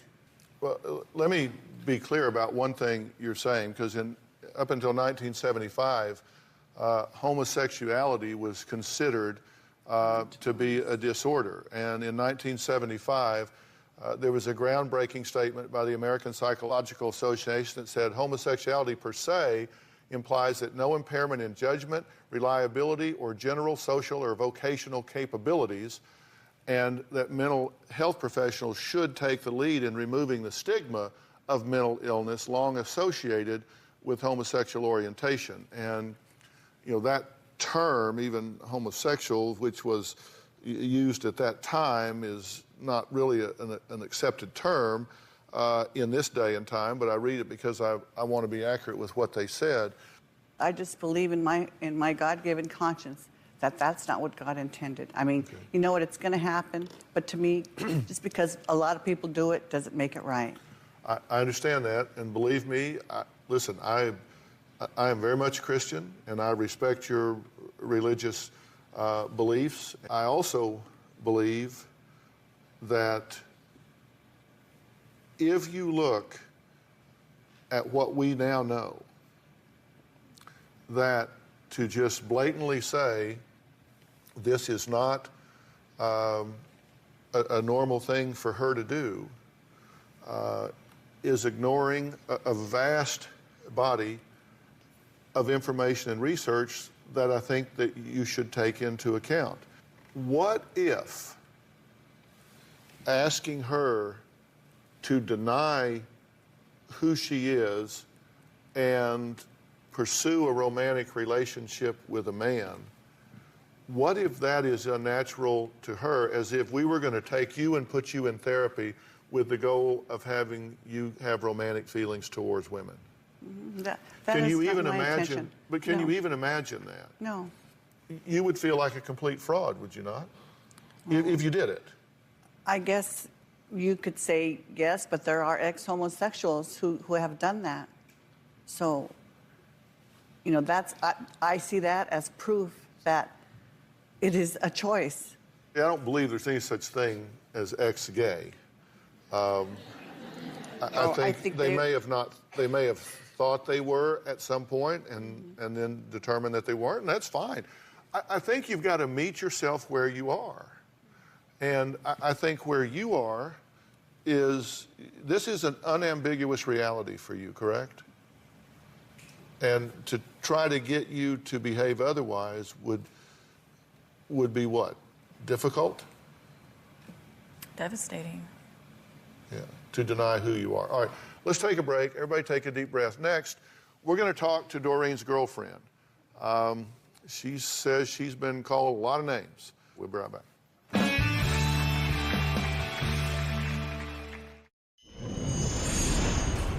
Anna and I have been together for 10 years. I can't imagine my life without her.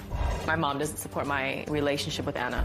Anna's been nothing but a bad influence. She's called me fat, she's called me a slut, an uneducated wetback. I wish they would break up.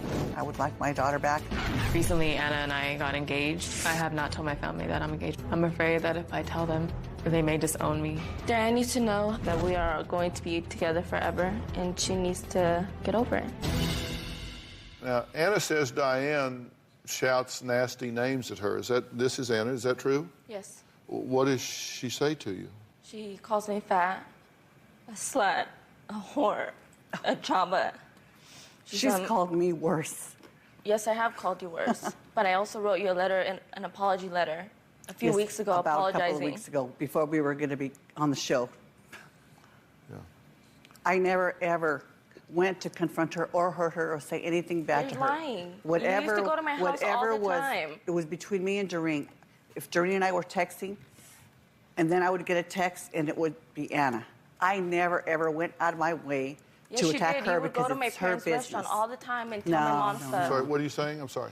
She would always go to my parents' restaurant and tell my mom everything. She would write me nasty emails telling me that I'm going to rot in hell, that what we're doing is not right. I've never called her names to her face. And when I went to her mother's home, it was to show her mother a letter that she wrote, a vulgar letter to Doreen, saying that she couldn't wait for her to her, and just really, really disgusting. Well, what do you say about all of this? It's crazy. It's stressful for me. And I feel like I'm my worst enemy right now because I'm not at peace with myself. And I feel like I have no support from my family at all. And what are you at war with yourself about? I ask myself, why am I here? Why was I created? If I was going to be gay, if, I have to struggle like this the way I do. And I blame myself. For me being gay. I just blame myself, and I wish I could be straight so I wouldn't have to deal with all of this. See, what if blaming yourself for being gay is like blaming yourself for being tall? You can't get shorter. Let me give you some good news. Because you don't feel like you're getting very good news from me, are you? No, not really. Not really, that's okay. Listen, I take very seriously, and I think she says she's confused, and I don't judge you because I think you're confused, and I think you mean well. I really do. I disagree with you, and that's my right. But I said I was going to give you some good news. The good news is if you're right, if this is just a phase, if she isn't lesbian, if she is in fact just confused, that will sort out. Let me tell you what I do agree with your mother about. I do agree with your mother that given that you have been molested, that really changes who you are. Seriously, it does. I mean, it causes you to think about things differently, and when it happens at a young age, it can create some cognitive patterns, some thought patterns that are just inaccurate and can program you, set you up to make some really bad choices in your life. Creates a wound that needs healing. And you really do need help with that. If that has not been dealt with, if you've not had specialized help that deals with survivors of molestation and helps them to regain their focus, then you really would benefit from that. And I would be more than happy, as my gift to you is to arrange that kind of specialized help for you. to work with you to help sort that out. What do you think? I like that. Which part? I mean, getting help with my molestation You and need healing that, don't from you? that. Yeah. You need that, don't you? And if right now she says, look, I just can't bring full acceptance to her relationship with Anna, okay? You've got to give her that right. That doesn't mean that you can't relate to her. She doesn't have to love everything about you, and you don't have to love everything about her. But the mother-daughter relationship should remain intact here. You need your mom, and your mom needs you. I do, and that's why I'm here. I do need her and her love and her affection. But you can't reject her just because she rejects your girlfriend. You can't reject her just because she rejects that relationship. Respect her enough to give her a chance to work with this. Okay. And you two stay together here, okay? You two stay together. We'll be right back.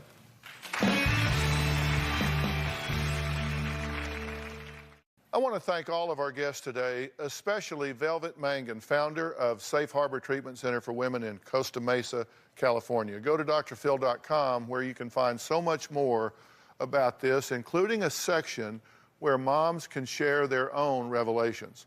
You can always find me on Twitter and Facebook. I pay attention to what you guys are talking about and what you say, and if you go to those sites, you know that sometimes I pop in there and we have a very lively discussion. So maybe I'll see you there. Thanks for being here today. So long.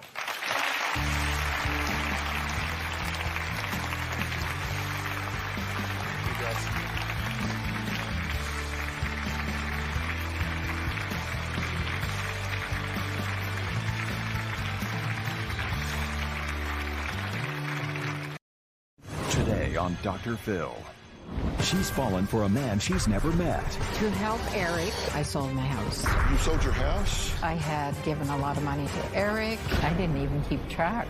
I did. We had a grand total. Here's what Eric said. Just relax, love. So when's the $12,000 coming in? She's lonely and she's looking for companionship, and this guy's telling her everything she wants to hear. She refuses to believe this is not a real relationship. You're in love. Yes, I'm in love. You've never met this man. Now, a private investigator gets to the bottom of it.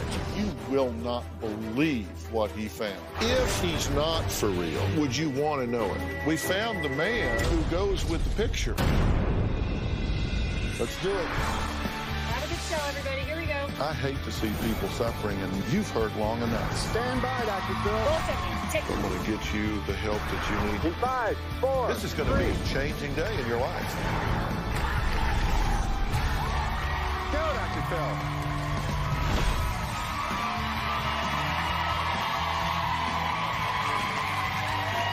How you doing? How are y'all? Good. Well, could you imagine, now think about this, having your mother come to visit and getting so angry with her that you pack up her bags, you put them on the doorstep, you call a cab, and you tell her to just get out? Well, I guess some of you would. Well, that's exactly what Kerry did to his 65-year-old mother, Gilda. Why? Because of these. I have over 100 receipts he says prove his mother, Gilda, sent tens of thousands of dollars to her online boyfriend, who he says she never met, and it just made him crazy. Kerry says his mother is acting like a teenager in heat.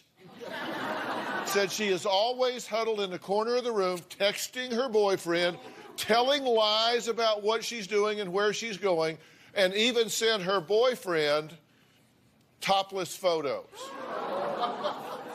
Take a look.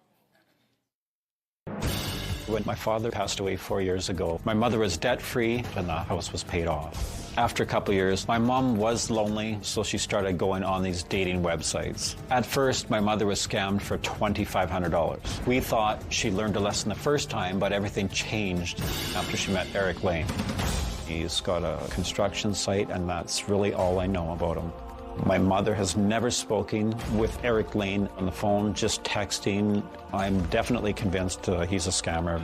I would guess my mother has sent him approximately $150,000. Every time she sends him money, it seems like there's another excuse to send him more money. My mother would rather text than spend time with her grandchildren, and that ticks me off. My mother's financial situation appears to be in ruins now. My mother's credit cards were maxed out. She even went so far as to sell her house to send this guy more money. Right now, my mother's renting a 2-bedroom townhouse. In my eyes, she's on my dad's grave. Since she's met this catfish, Eric, almost everything is now gone.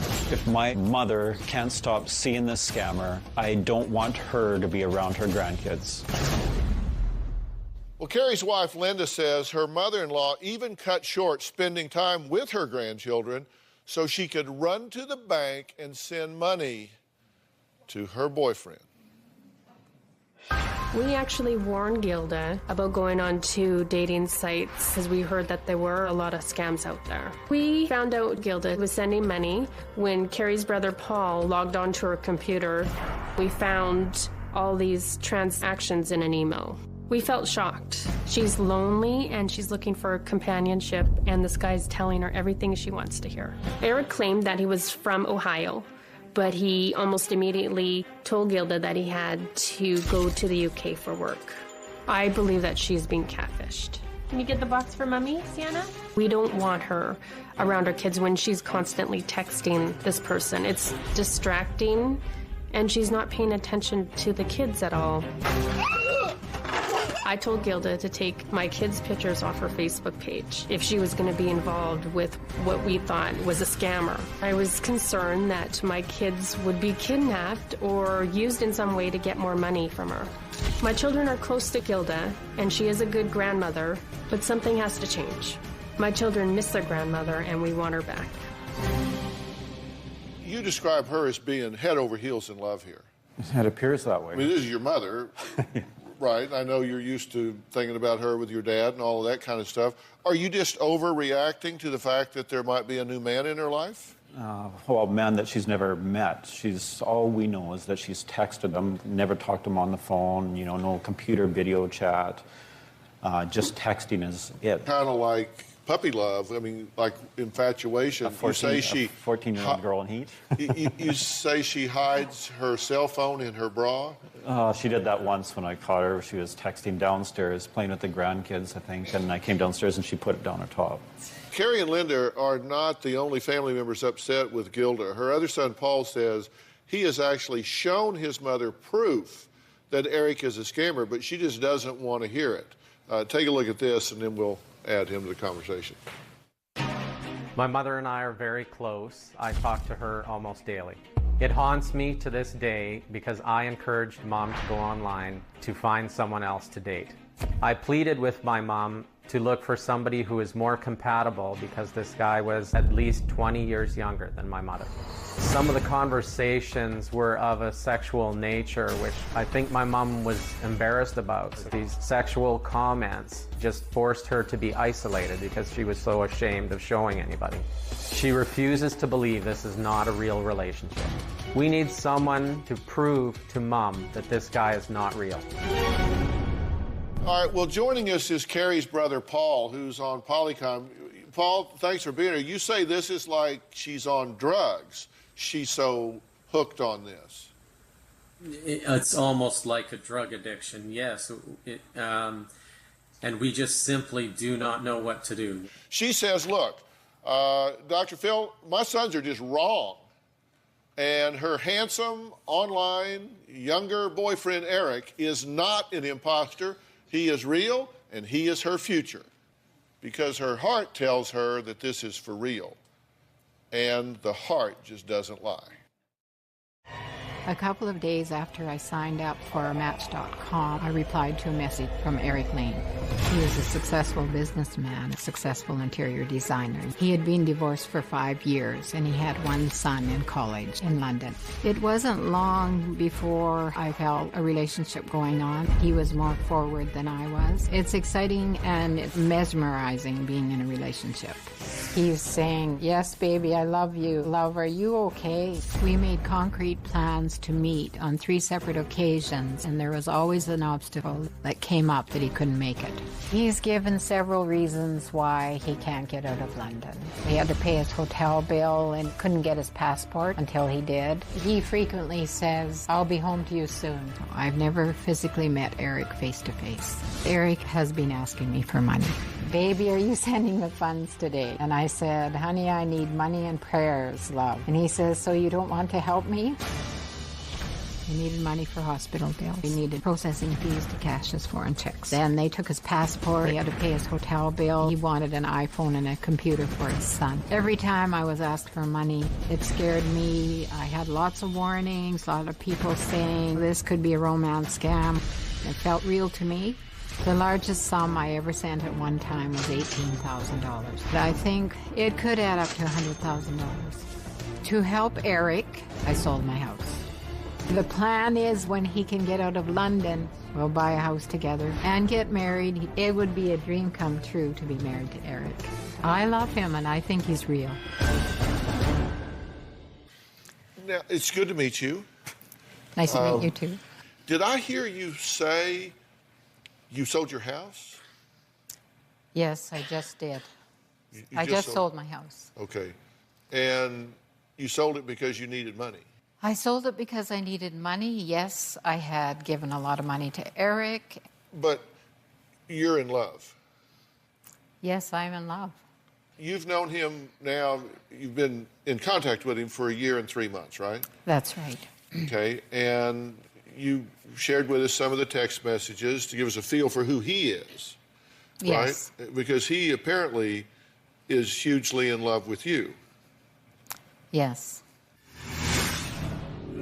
You guys have texted back and forth. He says, "Love you so much, will you marry me?" So you got a proposal. That's right, I did. And later, we found the man who goes with the picture. I want you to take a look at this screen right here. Is that the man that you're in love with?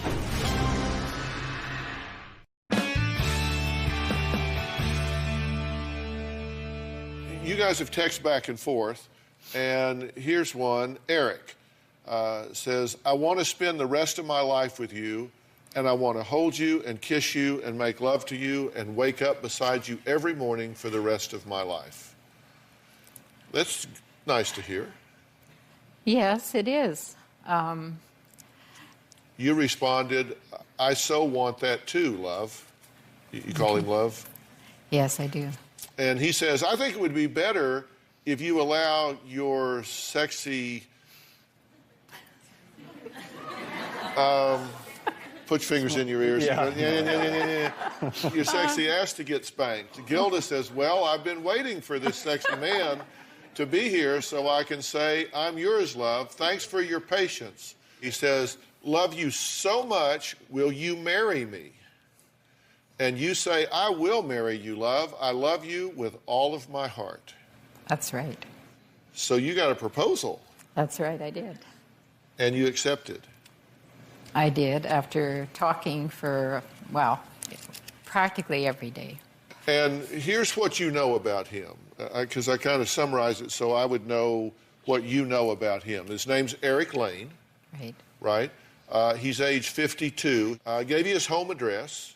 Married status, divorced for 6 years. He has a son, David Lane, who attends Chelsea Football School in London. Right. Family, at 18, his parents were killed in an accident. Yes. He's self-employed by Eric M. Enterprises. Schooling attended, he went to Denver East High School, so he's from Colorado. Yes. Denver East High School and Westwood College in Denver North. He's stuck in London, Scotland, or Ireland because his visa expired. And his bank won't allow him to access his money. Why won't they let him access it, by the way? It's foreign checks that there needs to be a processing fee of a certain cost in order to get the money out. But you sent him that money.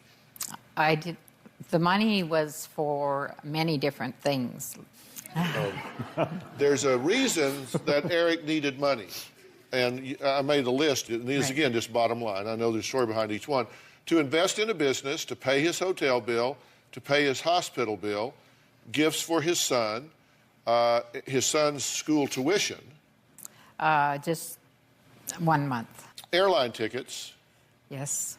To buy a cell phone, to buy a computer, to eat, and processing fees in order to cash checks. Those are the reasons that you said, and going back through the history, the reasons that you sent him money. What were the airline tickets for? To come to Saskatoon from London. But he didn't come? No. Why not? He had always had a reason. The first time, he was wanting investment fees, and I finally did do that. And then I tried to wire a transfer to help with that so that he could come. The transfer didn't take 3 days. It took close to a month, so that means hotel bills for an extra month. Okay, if you were looking for a car and I had one to sell, would you buy it without ever seeing it? It totally depends on the situation. Does that mean you'd buy my car? But without seeing it it? depends. I went on Christian Mingle, Match.com, and Senior, and I put my picture up, my profile. I got 55 messages that same night, and I tried to message back to several people, and it ended up that I liked the profile and this man, his picture and everything, so I started messaging, yes. All right, one question before we go to break here. If he's not for real, and just go with me there for argument purposes, would you want to know it? I want to know the truth. You want to know the truth? Right. What, good or bad, you want to know the truth? I'm here for that. Next, just how much money has Gilda sent to Eric? We're going to break it all down, plus the threatening text that he sent to her. We'll be right back.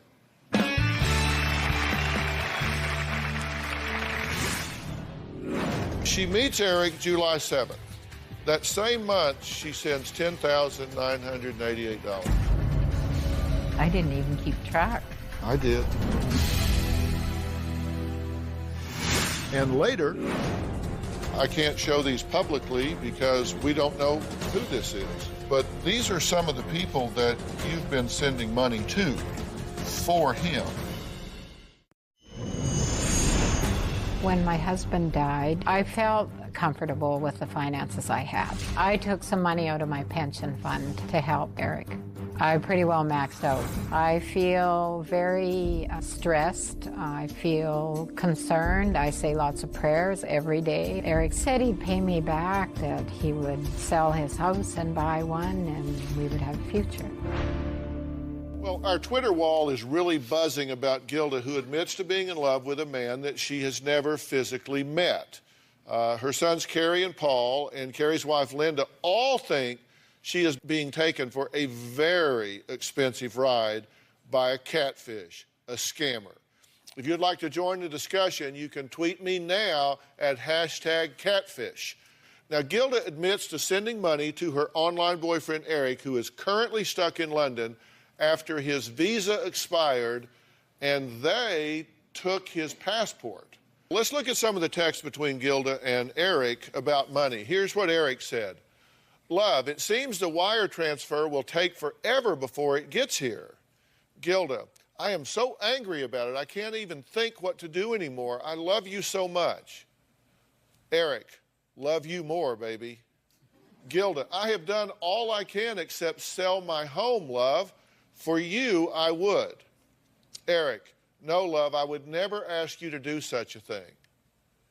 Did I tell you that I've only been eating once a day for the past 2 days? Gilda, look, I took all of my empty bottles back. I have $28 now for groceries this week. Going to have a garage sale and sell some items Paul and I don't need. Eric, love, please, what about the $12,000 I asked for?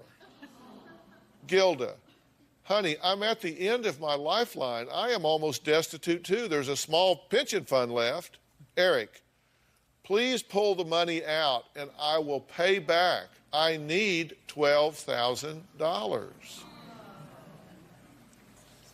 Makes me angry when I hear it. Really? It makes me angry to read it because from a psychological standpoint, I saw a lot of manipulation there. I've done all I can except sell my house. No, love, I would never ask you to do that. Did I mention I'm only eating once a day? Come on.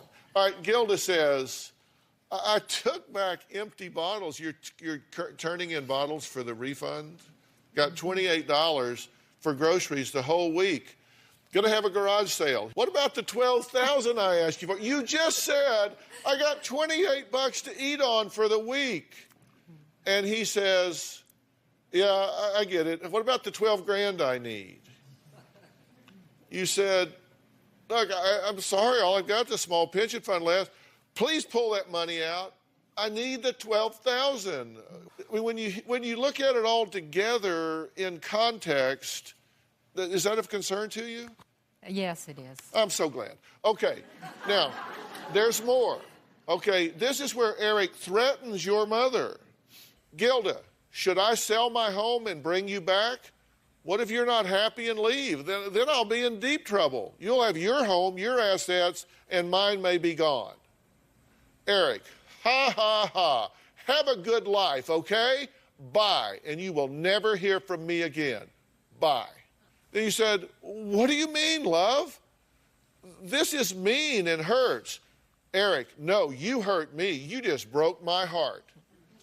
Well, I'm scared of selling my house, she says. Love, I'm with you all the way. Please. You ask a rational question, he bites you, then says, where's the 12? I want the 12,000. Then they talked about fraud. Gilda, because of the bad check given to me, which I was naive about, that could be considered fraud. Are you serious? You got a fraudulent check? Gilda, I had no idea. Honestly, love, believe me. Eric, God, how could people be so heartless? I can imagine how heartbroken you would be and how mad that could make you. Gilda says, well, apparently the UK police are upping their investigations on fraud and scams there, love. Well, don't give them my information. Okay, gotta like that. But I do not want you or I to go to jail, love. Eric, yes, love, and none of us would go to jail, okay? You can send via Western Union. Let's get out of this check business. You can send via Western Union. Gilda says, if my sons find out about this, they will be so angry with me until the funds are returned.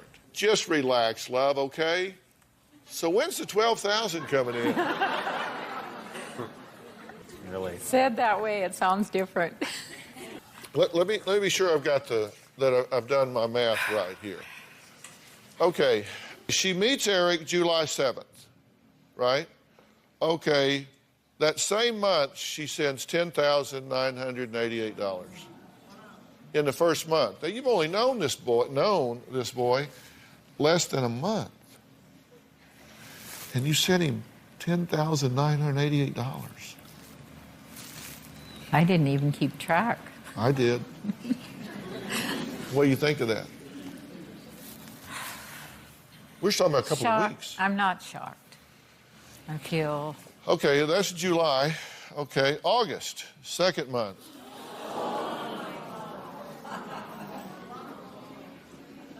$41,178.46. September, $29,214.50. October, 10 grand, 854. November, 2,187.52. December, 3,000. January, 4,000. February, 3,190. Then we jump to June. Of course. Carrie, Paul? I don't know what to say. More Paul, than what do you have to say? I don't have words at the moment. She had promised me every day that she was not sending money. August, $27,120. Then there was additional money transfer of $9,398. And then we had a grand total. It's $50,000 more than I thought. Nice job. $191,950.48. That's in black and white. You've never met this man in person. You've never talked to him on the phone. So you're buying this deal. It's like you're not buying my car, you're buying the whole dealership. This is not an insubstantial amount of money to you, right? It's a lot of money. I just felt like relationship online, talking every day, there was someone there for me. And yes, the money was pressure, was upsetting. It seemed like I was just mesmerized and in love, and I couldn't. Whenever he was in trouble, it just got my heart, and I couldn't seem to stop. And if he's real, then this is all coming back, right? It's all coming back, if he's real. If he's real. Right. Yeah. Well, we're going to talk about whether he's real or not. Next, private investigator Doug Kane looked into Gilda's online boyfriend, Eric Lane, and he has some very interesting details to reveal when we come back.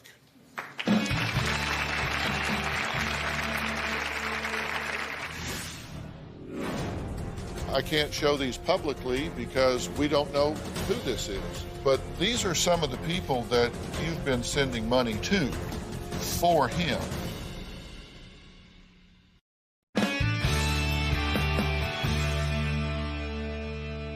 Well, we're here with Gilda, who has been in a romantic and expensive relationship with her online boyfriend, Eric Lane, for 1 year and 3 months. Now, her sons, Carrie and Paul, and her daughter-in-law, Linda, are angry and frustrated because they claim Gilda has sent Eric virtually all of her life savings and even sold the family home and has now sent him over $191,000. So I asked Doug Kane, he's the president of Risk Control Strategies, to do some work for us. Doug is here. And now, prior to becoming a private investigator, Doug was a special agent with the FBI for 27 years conducting criminal investigations. So you have used databases and all different kinds of things to determine what's real and what's not about this person, true? Absolutely, Dr. Phil. All right. And let's take a look at what he has found so far. And you'll have to follow me along here. Now, after searching multiple databases for Eric Lane, that's the name, with the date of birth that he has given you, he did a lot of checking. He said, for example, that he went to East High School in Denver, right? Well, we've contacted them. They've gone through their transcripts. No record of Eric Lane. Never attended that school, correct? That's correct. Okay. You sent Eric money through a friend, Chris Mullins, 65 times. That name shows up on multiple dating sites with different pictures. The photo of Gilda's Eric showed up on several dating sites with different names. So you've got this picture of this man that you have fallen in love with. It shows up on all of these different websites. Eric Lane, James Simmons, George Buckner, Albert, Craig Murphy, and Melvin Stunt. Yeah, I don't know what to say here, Gilda. I mean, basically what has happened is you have fallen in love with an online identity. It is not an individual. This person doesn't exist. Now, Eric told Gilda that his son, David Lane, attends Chelsea Football School in London. There is a Chelsea Football Club in London. There's no Chelsea Football School, but there is a Chelsea Football Club. They have no David Lane listed on their roster. And there is no school. He only wanted you to text him through the internet. Why is that? Well, what you find here is he didn't want to have a real conversation with you. So he would go back and forth through the internet, which makes it much more difficult to track. I have some things I can show you. I can't show these publicly because we don't know who this is. But these are some of the people that you've been sending money to for him, and we're not showing them. But see, this is the Chris Mullins, and he's on all these scammer sites. Here he is again on a scam site.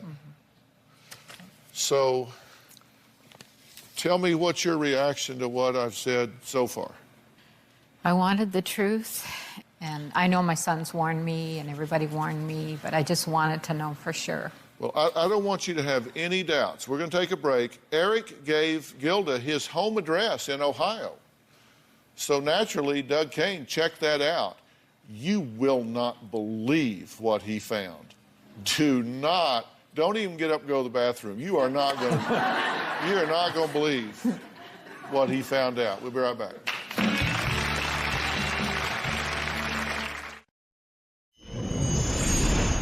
The relationship with my sons has been difficult. My heart was pulled between this person that I love and helping him, and making sure that my sons know that I care about them, which I do a lot. My sons are pretty obviously clear it's a scam. I don't feel that way, but I just want to know for sure. I want to know the truth. Well, private investigator Doug Kane has been sharing with Gilda what he's found out about her online love, Eric Lane, who her sons and daughter-in-law believe is a catfish imposter who is using her for their deceased father's hard-earned life savings. Now, by the way, I want to say, we're using the name Eric Lane, and I'm putting quotes around that every time, and Chris Mullins, because, look, I'm sure there are Eric Lanes and Chris Mullins out there who have nothing to do with this. That's just the name that's being used. So if you work with or know somebody by that name, don't think we're saying they're scammers. They're victims. Somebody has stolen their name and is using it as part of what I believe and Gilda's family believe is a fraud. Now, the address Eric Lane gave Gilda exists. We found something that exists, and it is owned by someone with a similar name, but he is 21 years younger than your Eric Lane. Here is the house, right here. It exists. It is on a street. It's the right address. It's the right street. That is the house. You were able to find that, verify that, and on the phone, we have the man who actually lives in this house where Gilda's boyfriend claimed he lived. Hello, Dr. Eric, are you there? I am. You are not Eric Lane that has been on the internet talking to Gilda, correct? Correct. But you have a similar name, and this is your house and your address, but somebody has just ripped it off, true? That seems to be the case, yes. Gilda, this man that you're talking to, he's a doctor. He doesn't have a construction company. He's a doctor. He lives in this house that your man told you was his home address. Well, you're talking to the man that lives here. He's a doctor. What's your specialty, doctor? I'm a psychiatrist.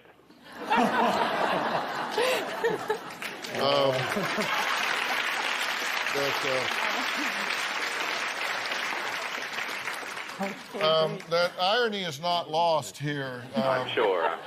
Doctor, we'll let you get back to your important work. Thank you so much for helping us out today. You're welcome. In case she needs just a little more convincing, we have one more bit of shocking news for Gilda after the break.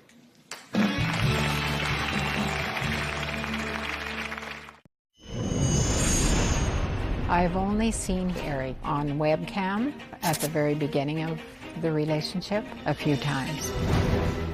I couldn't hear him very well at all. I didn't pick up any accent. The picture that I saw was very much like the person in the video, but it was a little bit darker. It looked pretty identical. It felt like a real person to me. Well, you just heard Gilda say she spoke to her online boyfriend, Eric, on Skype, and that convinced her that he and their love were real. But you admit that that picture was pretty dark and grainy. And yes, it was. It was, you know, you could see the form and you could see the identity, but it was hard to hear. So you've never really seen him up close, face to face? No. Okay. Well, I want you to take a look at this screen right here. Is that the man that you talked to on Skype? It looks like it.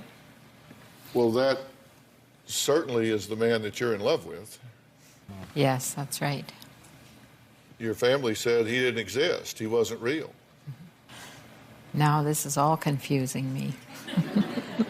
It's confusing because there he is. Yeah. Let me introduce you to attorney James Avery from Denver, Colorado.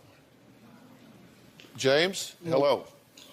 Hello, Dr. Phil. Hello, Gilda. This is the man right here. This is an attorney from Denver, Colorado. Okay. This is the picture that has been ripped off by the person telling you he is Eric Lane. Let me ask you, has your name ever been Eric Lane? No, obviously it's not. James, do you know anyone named Eric Lane? No, this all is very new to me. I'm seeing it for the first time. And you obviously have nothing to do with this whatsoever. Somebody saw your picture, they ripped it off and started using it and putting it out there on the internet. It's shocking, but obviously true. So you say you're confused. We found the man who goes with the picture. Exactly, yes. James, I'm very sorry that they jacked your picture, but at least now you know it, so you can be scanning for that sort of thing. And you're very kind to take time out of your day as a professional to sit down and have this conversation with Gilda. I think it helps her so much to see the man behind the picture and to know that it's not the person that he is purported to be. Has this been a help to you? Yes. All right, thank you so much. We appreciate it. Thank you. Good luck, Gilda. Next, I'll tell you how to figure out if you are being baited by a catfish. We'll be right back.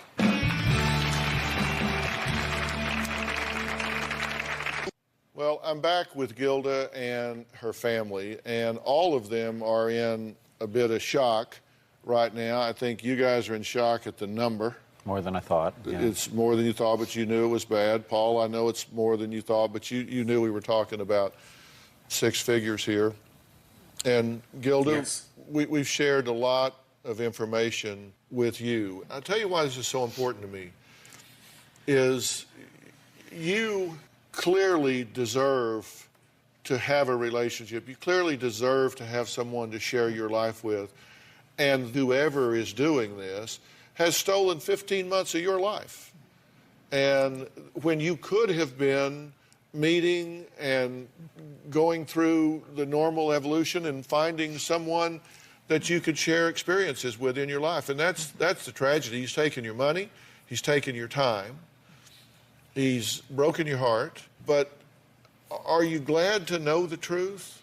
I wanted to know the truth for some time, and I guess I came from a world of trust, and I just couldn't believe it had happened to me. Okay, and let me ask you straight up, look me in the eye. Do you believe and understand that there is no Eric Lane? Yes, I do. No doubt, no question, we're clear. It's clear to me, and I wanted to be here for the truth. Okay, Have we done our job here? Yes, of course. Thank you. You good? Thank Paul, we good? I do worry that she might continue to text, but we'll try to be there. Well, we're going to unplug. He's going to have a hard time finding her because everything should change after you two get a chance to vent a little with this guy, which I think would be interesting. And listen, there are warning signs to tell if you are being baited by a catfish, and one is dumb date data. The physical description should match the photos. And if you see professional photos, that's a red flag. I mean, if it's a glam photo, they've ripped it off from some modeling site somewhere. Look for spelling and grammar fail. So many of these folks don't speak English as a first language. If they're derailing you from a dating site, saying, okay, let's get off of this site, it's just you and me, let's get over to the side. They get too serious too soon, they ask a lot of questions. They're fake book fakers, and realize you are not an ATM machine. If you were glued to today's show, stay tuned for tomorrow's episode where we are going to confront a real-life catfish who will actually be here in studio sitting on this stage. We found one, we caught one, we reeled him in. You don't want to miss that. I don't either. I want to thank all of my guests today. Thank you so much, Gilda. Thank you. Thanks,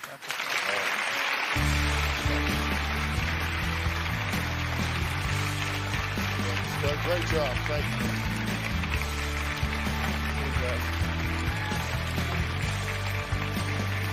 Thank you, guys. Bye-bye.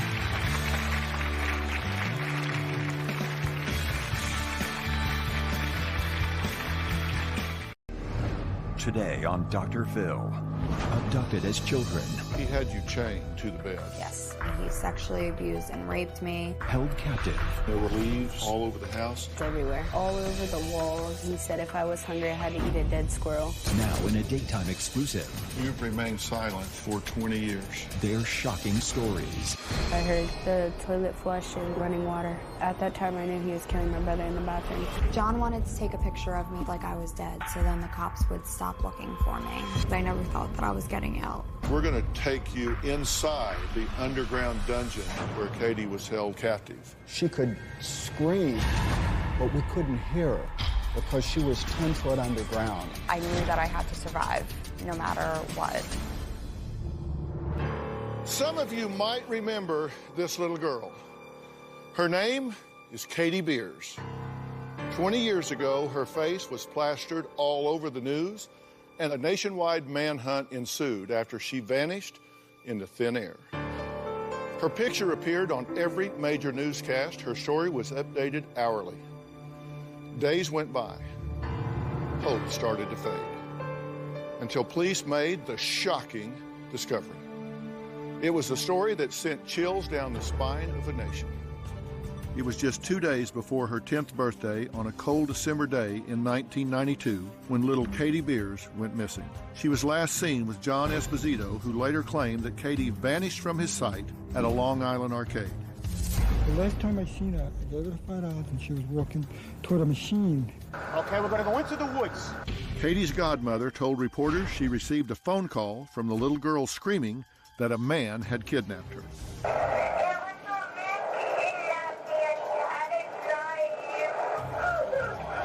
But what police didn't know was that Katie had never made it to that arcade. Instead, she was being held captive inside the home of the man who had first reported her missing. She was in apparently in a secret room in his house. Inside a converted garage, detectives found a bookcase. Behind it was a 200-pound slab of concrete that had to be hoisted by a hook and chain. A wooden trap opened to a shaft that led to a small room, not unlike a coffin, where Esposito kept little Katie hostage for 16 days. Katie, how are you feeling? It was Esposito who ended up cracking under pressure. He led police to his secret dungeon and ultimately to Katie. He was convicted of kidnapping and is still serving a sentence of 15 years to life. In the 2 decades since her rescue, Katie has remained silent, working through the trauma and trying to live a normal life. Now, for the very first time ever, Katie is sharing her story exclusively here with us today. A family friend, John, came by the day of my birthday party at my godmother's house and dropped off a gift for me. He asked my godmother if he could take me to an indoor amusement park to celebrate my birthday. John told me that he wanted to buy me a video game. I told him that I did not have a console to play it. John told me that it was okay, that I could play it at his house. I was 9 years old and I had a funny feeling. We walked into his living room and then we went into his bedroom. I was scared at that point. He then proceeded to sexually abuse me for what seemed like only a moment because I blocked it out of my mind. And then he carried me downstairs and I was kicking and screaming. I noticed him removing a shelving unit from the wall. It was the entryway to the dungeon.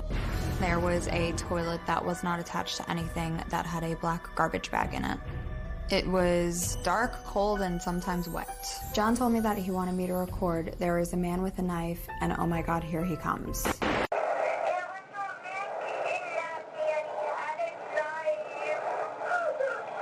I went into survival mode. I braced my back against the door and kicked it as hard as I could, hoping to be able to get out. I was terrified. I turned 10 the second day. During my captivity, John used to chain me by the neck. He sexually abused and raped me. He hit me a few times. I tried different tactics to get John to let me go. Scream and holler, hoping that somebody would be able to hear me. John brought me down food and drinks. I would only eat and drink the prepackaged foods. I didn't know if he was going to drug them. John was making audio recordings of me. I never wanted to hear them, nor allow anybody else to ever hear them. On the 16th day of my abduction, John came down. I could hear him talking to somebody. I thought that he was bringing friends or somebody else to abuse me. And when they opened up the door, one of the gentlemen said, "I'm a cop, you're safe now." And I didn't believe him because I never thought that I was getting out.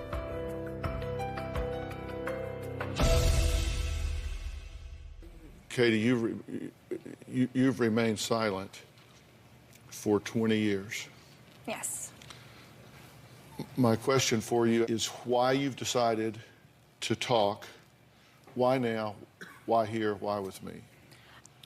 It's just, I felt it was the right time in my life, being now 20 years an adult, gone through school, gone through college, a family of my own. I think that the story of recovery is just huge and profound. You were 9 when you were abducted. You turned 10 your second day. Yes. You were there. You had your birthday in this hellhole. Yes. How does a 9-year-old, how does a 10-year-old talk to themselves when you're in there? What did you say to yourself? I was in survival mode. I knew that I had to survive no matter what. So you said that to yourself? Yes. And so you said, I got to stay alive somehow. Yes, I had the will to survive. I wanted to survive so I could go back and live with my biological mother and to go live back with Linda. I've obviously read your book. You talk in here at one point about that he would bring you food. And understand, we're talking here about a 10-year-old child. You had the wherewithal to say, I'm not going to eat anything that isn't prepackaged and sealed up because you didn't want him to drug you. Tell us why. From the first day, he wanted to take a picture of me laying on the ground looking as if I was dead. And I was fearful that if he had drugged me or come down at some point when I was asleep, he would get the picture that he wanted to, and the cops would stop looking for me. You thought he would leak that picture out, they would see you, think you were dead, and therefore stop the search. Yes, he actually told me that he was going to anonymously send the picture to the police so that they would stop looking for me. Now, when you were down there and you were on this bed, he had you chained much of the time, right? Yes, he had a chain that he would put around my neck. He realized quickly that my wrist could come out, so he didn't bother with that anymore. So just put it around your neck. Yes. And chained you like to the bed. Yes. At that point. You said you wanted to stay alive to get back to your aunt. Yes. As sad as it is, you had been molested before. Yes. By Sal. Correct. Now, who was Sal? Sal was my godmother, who I called Aunt Linda. That was her husband. So he molested you. You go to your Aunt Linda. What did she do when you told her? She told me that I... We'll bleep it out. Go ahead. She told me that I was a liar and to get out of her face. Okay, and you were how old at the time? I believe that I was about 7 or 8 years old when I finally told her. So now you're in captivity, and your best alternative is to try to stay alive to get back to this woman that won't protect you from the predator that you have at home. Yes. But yet you still have this will to fight and live. Yes. I said this as a cautionary tale. I've written and released a book recently called Life Code. I actually did it with my son, Jay. I've got a chapter in it called Parenting in the Real World. It talks about the fact that as parents, and you're a parent now, we need to prepare our children to live in the real world, and it has real predators in it, and it has really bad and evil people in it. I know you said one of the things you have a hard time doing is disciplining your children because you just want to love them up all the time, which you certainly need to do. You need to love them up all the time. But you do have to let them know that the real world is out there, right? Yes. And we'll talk about that in a bit. All right, when we come back, we're going to take you inside the underground dungeon where Katie was held for 16 days. You're going to get an idea of how courageous this then 10-year-old and now mother of two truly is. We'll be right back.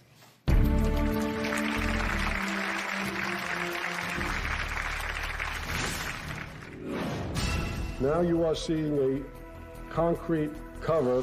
This will expose the shaft, a drop down of about 7 feet where Katie was pulled and pushed into. And later, he tied my hands and legs with a rope. There was a plastic bag that he had laid me over top of. Later I found out that he had laid me on their dead bodies in the car.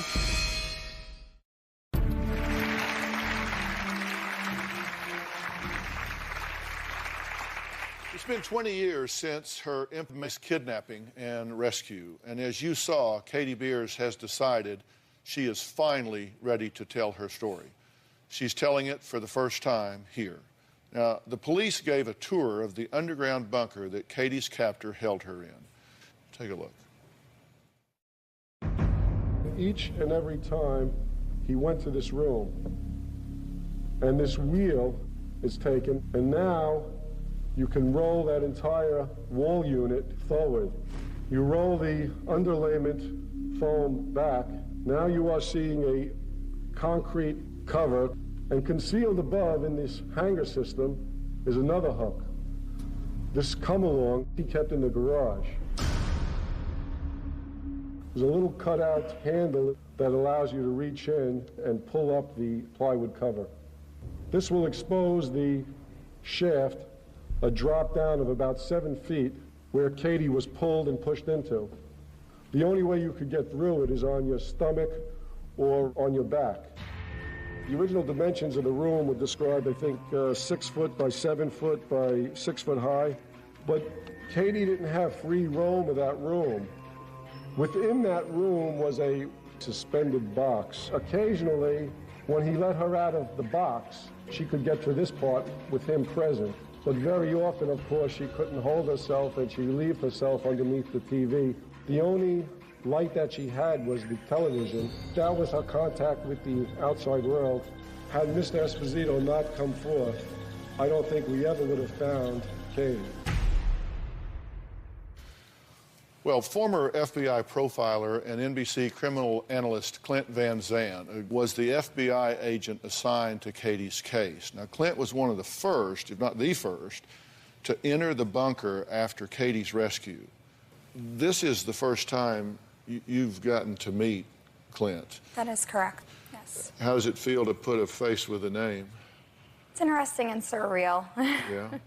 You say this is worse than Silence of the Lambs. And we all remember in Silence of the Lambs, at the end, the senator's daughter was in a big kind of well in the middle of a basement. It was just a round hole in the ground.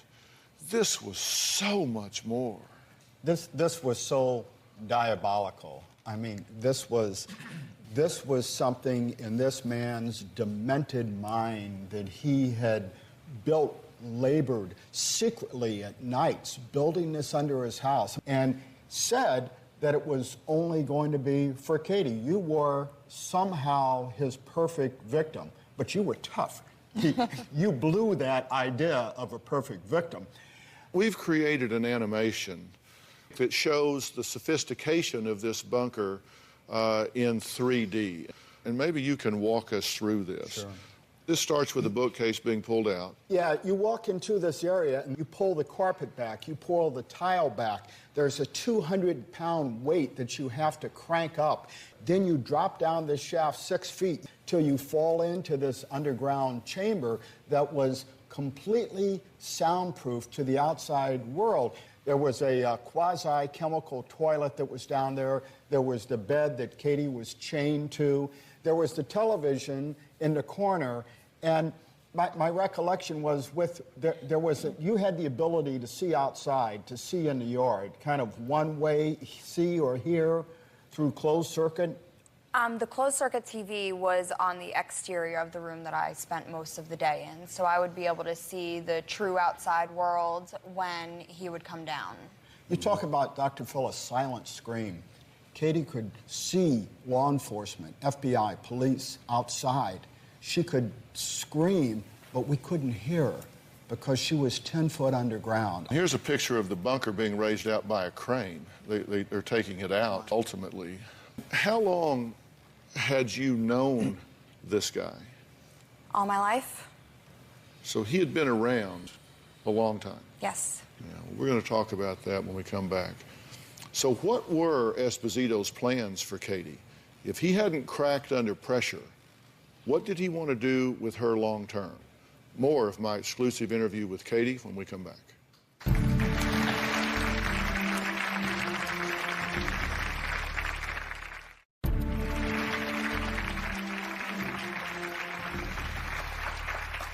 It was 20 years ago when Katie Beers was taken, just vanished like that, only to be held for 16 days in an underground bunker by her abductor, John Esposito. He finally cracked under pressure, or she never would have been found. She's here today with an exclusive interview, speaking for the first time in 20 years. Clint Van Zandt was the FBI officer that was assigned to the case. He was the first one into the bunker after Katie had been rescued and was a central player in cracking Esposito to give up the information for Katie to be found. Now, Katie, you used a lot of different strategies in talking to him to try to get him to turn you loose. You talked to him about what you wanted to do. You talked to him about your life. Mm-hmm. What did you tell him? Every day I would ask him a new series of questions. What happens when I got older? When I was 18, I wanted to work, I wanted to have children, I wanted to get married. And his responses were that I wouldn't have to work, he would have enough money for us, that I would have children with him, that I would marry him. And I would tell him that I did not want that. Everybody in America right now is looking at this and saying, how does a 10-year-old know to talk about these things? What was telling you to do this? I was hoping that it would make him realize that what he was doing was wrong and that I didn't want to be held captive. That was a really smart thing to do, to create a future for someone who may not be thinking about a future. It really stretches things out and can keep both of you alive. Was there any criminal history with this guy? Yeah, he had, and that was part of it. He had attempted years before to take a little boy out of a shopping mall, and he was caught doing it. He had this history of doing something like this, which again kept him in our sights. I mean, the police department did a wonderful job of keeping him as our prime suspect so we wouldn't go away. You know, milk carton kids, you look everywhere. In Katie's case, it had to be this guy, and he had to know where she was. Just so you know, John Esposito was found guilty of kidnapping in the first degree. He was sentenced to 15 years to life. He is up for parole again in September of this year. So how do you feel about the fact that he could be paroled this coming September? At this point, I've spoken my piece. I've talked to the parole board during his first parole hearing. But if he gets out, I don't think that he'll be a very productive member of society. I can't foresee that. Katie has written a book called Buried Memories. Katie's co-author wrote to Katie's abductor, John Esposito, and requested an interview. Here are a few excerpts from John Esposito's letter in response to this request. You don't understand how it is in prison every time something happens about my case. I get punished in here. Inmates say bad things to me, and I must endure it. I believe I've been punished enough. The only thing I wish for is to die in freedom. If you write this book, I will be punished again and again. What was your response to that? As a 10-year-old, he held me captive for 16 days. He knew that he was going to end up going to prison eventually, and it was something that he would have to deal with. Do you think he should spend his life in prison? Yes. Do you think he should die in prison? Yes, preferably. And you're okay with that? Yes. How has what happened to you affected the way you mother your children? One of the hardest things for me about mothering my children is disciplining them. But I also understand that I'm not doing it, that we're not doing it to harm him or hurt him, nor do we do it often. As I wrote in Life Code, our job is to prepare our children for the next level of life. You want your kids to be street smart. You want them to be savvy. Yes. You want them to be aware, because you came by it at a very high price, but you were a very street smart, savvy girl with a survival instinct that got you here today. Don't think that you're doing them a favor by indulging, because you're really not, because they'll pay the price later, and you'll really be glad you did. Now, I read your book, so you have to read mine. It's just tit for tat, all right? Look, I want to thank Katie for sharing her story exclusively with us today. Katie's book, Buried Memories, is in stores starting today. And this is well done. Thank you. And it is an inspirational story. I mean, it truly is. Thank you for coming here and talking today. And thank you for doing this today. And I'm going to ask Katie to stick around, because next we're going to talk about another story.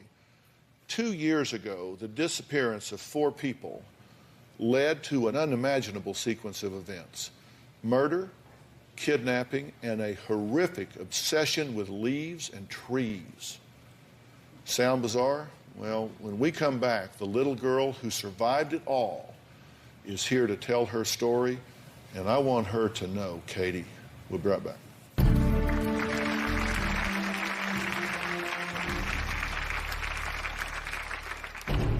Sarah was found bound and gagged in the basement of Hoffman's home. He put me in the basement. I saw leaves everywhere. The leaves were all over the walls.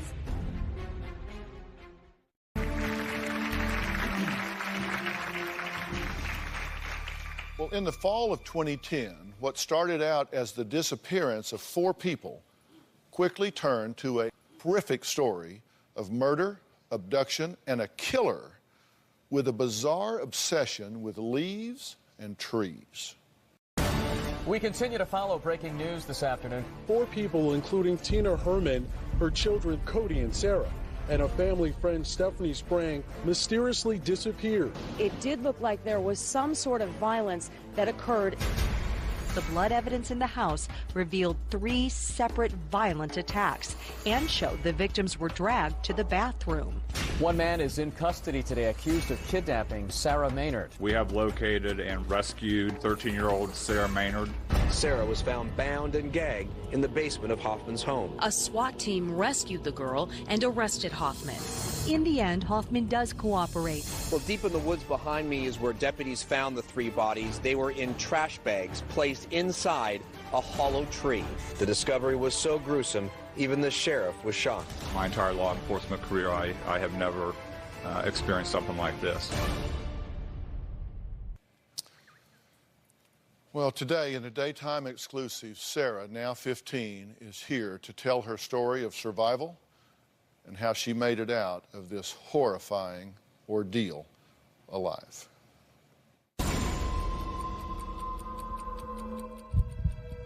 My brother and I got home from school that day and noticed that things were weird.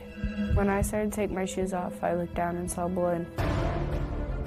When I started to go down the hallway, there was a guy who came out real fast.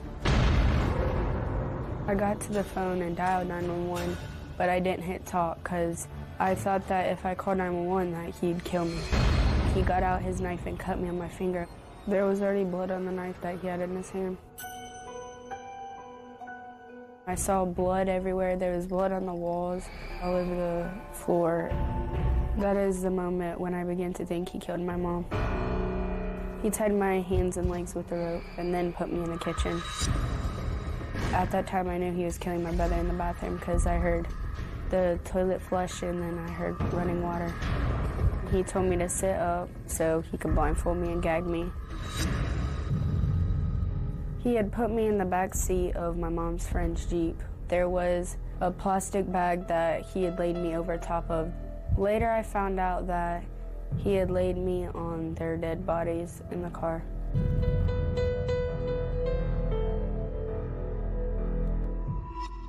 He then drove me to another house. He unblindfolded me and then he put me in the basement. I saw leaves everywhere. The leaves were all over the walls. He had told me he wanted to put leaves to make my bed comfortable. He gave me a bowl of cereal with rotten milk, and then he said if I was hungry, I had to eat a dead squirrel. I didn't eat anything for 4 days. Didn't sleep. I stayed awake worrying about where my family was. I found out that my children were missing when I received a phone call that Tina didn't show up for work. Tina's boss went to her house and discovered that there was blood inside the house. I started fearing for the worst. I needed answers. The day I was rescued, I clearly remember. I was down in the basement and I heard these guys come down the steps and they said, "We're not down here to hurt you." And then they picked me up and put me in the ambulance. On Sunday, November the 14th, I received a phone call from a detective. The detective informed me that he had found my daughter alive. But when I asked the detective where my son was, he couldn't give me a direct answer. With one child safely recovered, Sarah's father prayed for the same fate for his son. But sadly, Larry's worst nightmare had come true. The day after Sarah was found, I went to Tina's home. While walking into the bathroom, and inside the bathtub, there was a ring about 6 inches off the base of the bathtub. It was a blood ring, and I just broke down into tears. 2 days after being caught, Matthew confessed to killing all 3 of them. The deal was they would take the death penalty off the table in cooperation with him giving the location of their bodies. Matthew told the police that he had put the bodies in a tree. Matthew Hoffman was infatuated with trees and leaves. Matthew requested that the tree where he had placed all their bodies at not be cut down. The prosecutor agreed to that, and the minute that the bodies were extracted, they cut the tree down. I learned later on from an autopsy that Cody was stabbed 10 times. He was decapitated from earlobe to earlobe. I can't think about how they died. It is too much because that's not a way a human being should die. Well, despite Sarah's courage and strength and ability to articulate the details of her kidnapping, I felt it was important that she did not see these graphic images ever again. So I've had Sarah and her father, Larry, sequestered backstage. They've not seen any of this. They're going to join us now.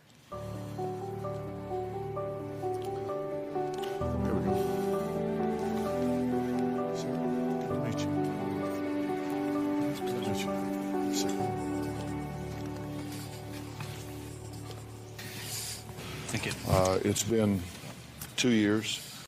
Tell me how you're doing with all of this, how you're doing mentally and emotionally in adjusting to not only what you went through personally, but to the loss of your family members here.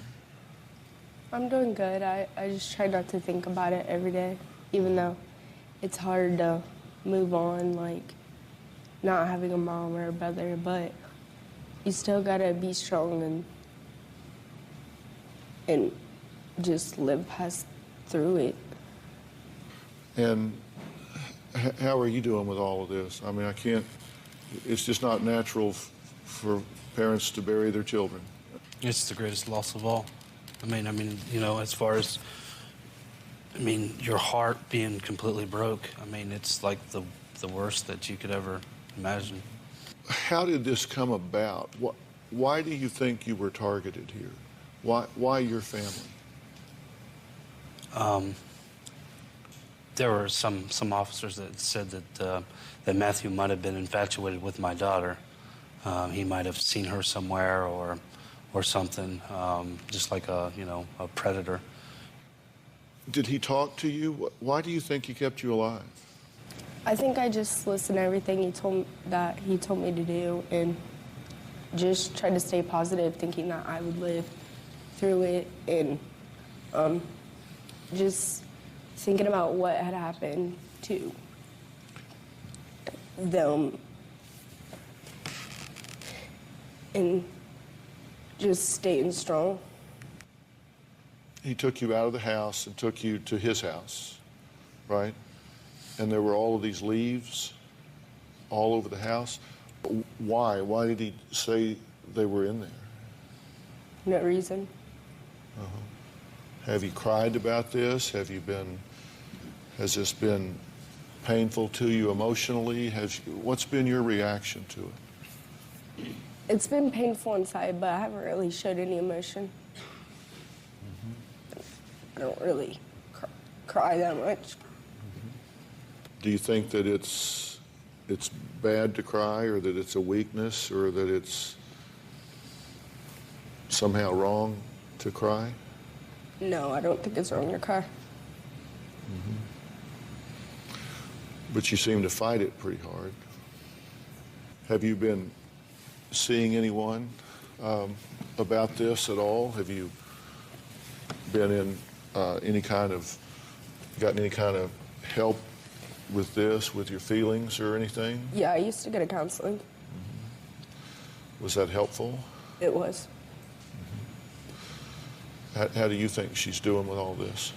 I think she pretty much stays busy with academics and sports, and that kind of occupies her mind. We're going to take a break here, and up next we're going to find out why Sarah's dad sleeps with a loaded pistol every night. And I'm going to ask him where he does it. We'll be right back.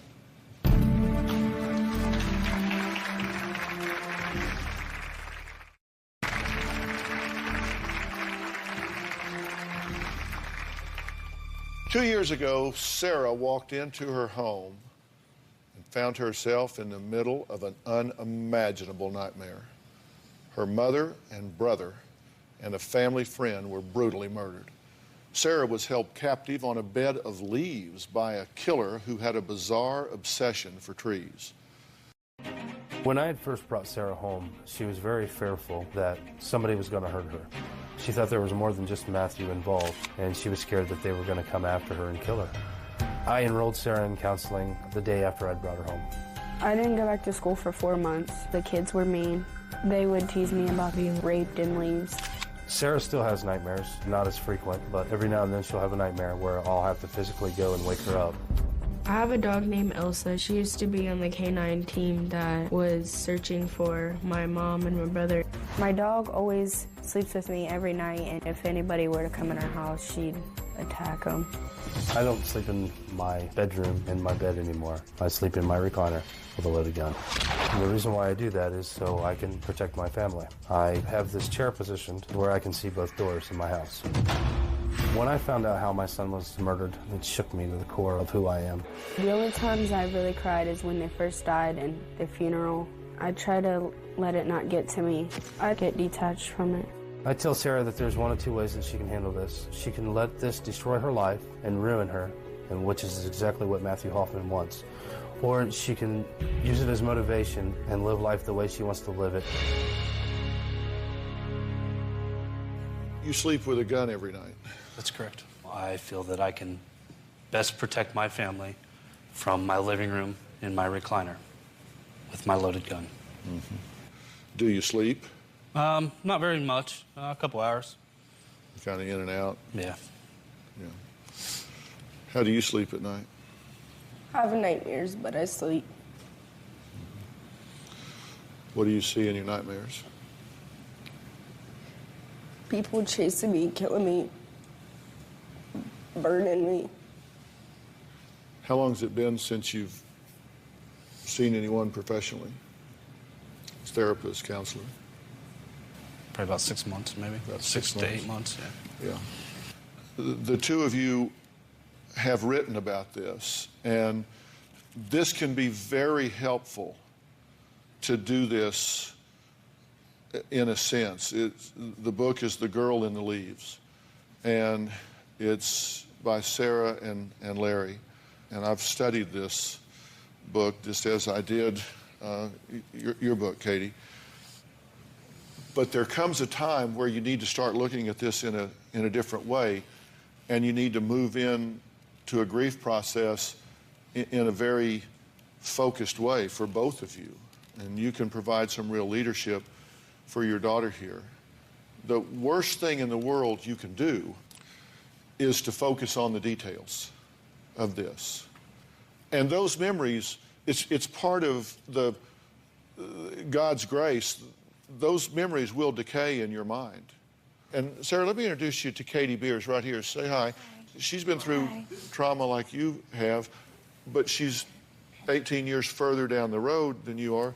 And Katie, it does lift. It does get better, right? It does. It will definitely get better. You need a support system. You need somebody to talk to, a therapist, a counselor. Just going over how you're feeling every day, every week, what's triggering your emotions and different things like that. But it is very helpful to talk about everything.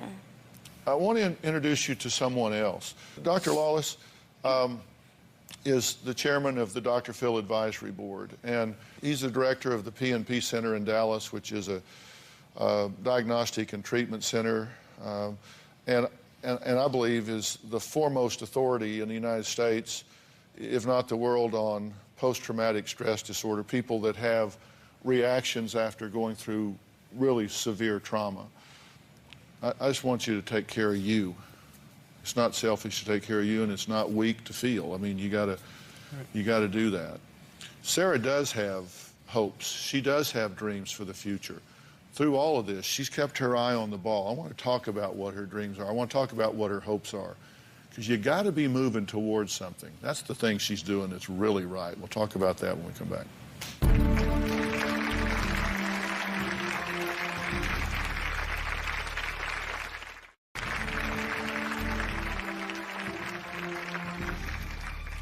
This is a baseball that we gave out to everybody that attended Cody and Tina's funeral. Dr. Phil, I wanted you to have this baseball. Cody would love for you to have that. Thank you so much. I will put that in a place of honor in my office. Okay? Thank you very much for that. Sarah says that in the future, she's a ball player too. She says she wants to go to the University of Florida. She wants to play softball, right? Well, we have a special guest with us today who was inspired by Sarah's bravery and wanted to meet her. So I would like for you to welcome Danita Nisus, Executive Director of the University of Florida Alumni Association. Hi. How are you? Let's see right here. I'll turn it over to you. Okay. First things first. You got to look like a Gator if you want to be a Gator. So we have this for you. Put that on. Oh, yeah. Here we go. Here we go. Now we're talking. Yeah. We reached out to our Gator clubs in Ohio, and they responded in true Gator fashion. The Gator clubs in Ohio are going to raise scholarship support for you to attend the University of Florida. They are also going to provide mentoring to you. We have a number of recent Gator grads that are living in Ohio that can help you with preparing for college. And then we also want to invite you to campus in the fall to be a Gator for a day, attend a football game, visit the College of Medicine. We understand you'd like to be a pediatrician, and we want to have you meet other students. And then on behalf of the entire Gator Nation, we are making you an honorary Gator because we are all inspired by your courage and your bravery, and we want to do everything we can to help this dream of yours come true, and that is to be a Florida Gator.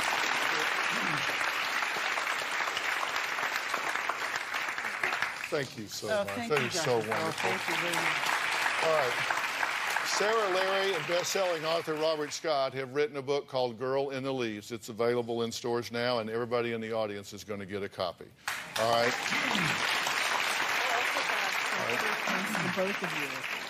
All right, the one thing I want all of these amazing survivors to hear when we come back.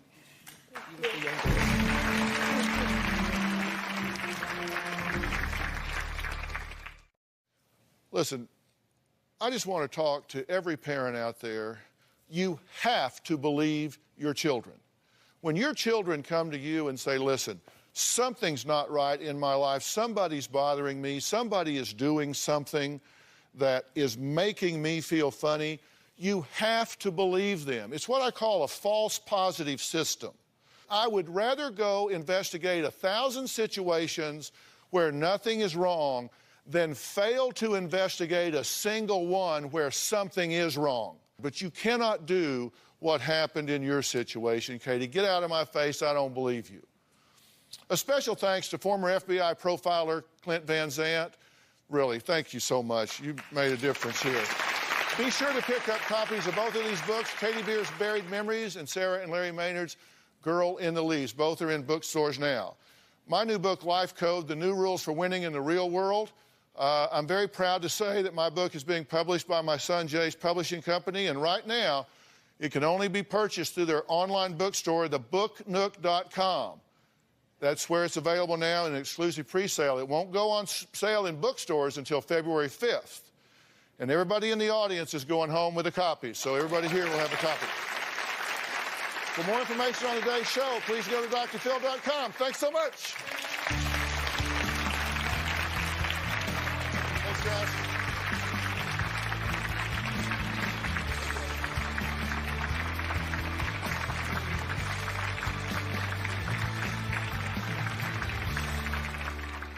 说人情冷暖，诉世间百态。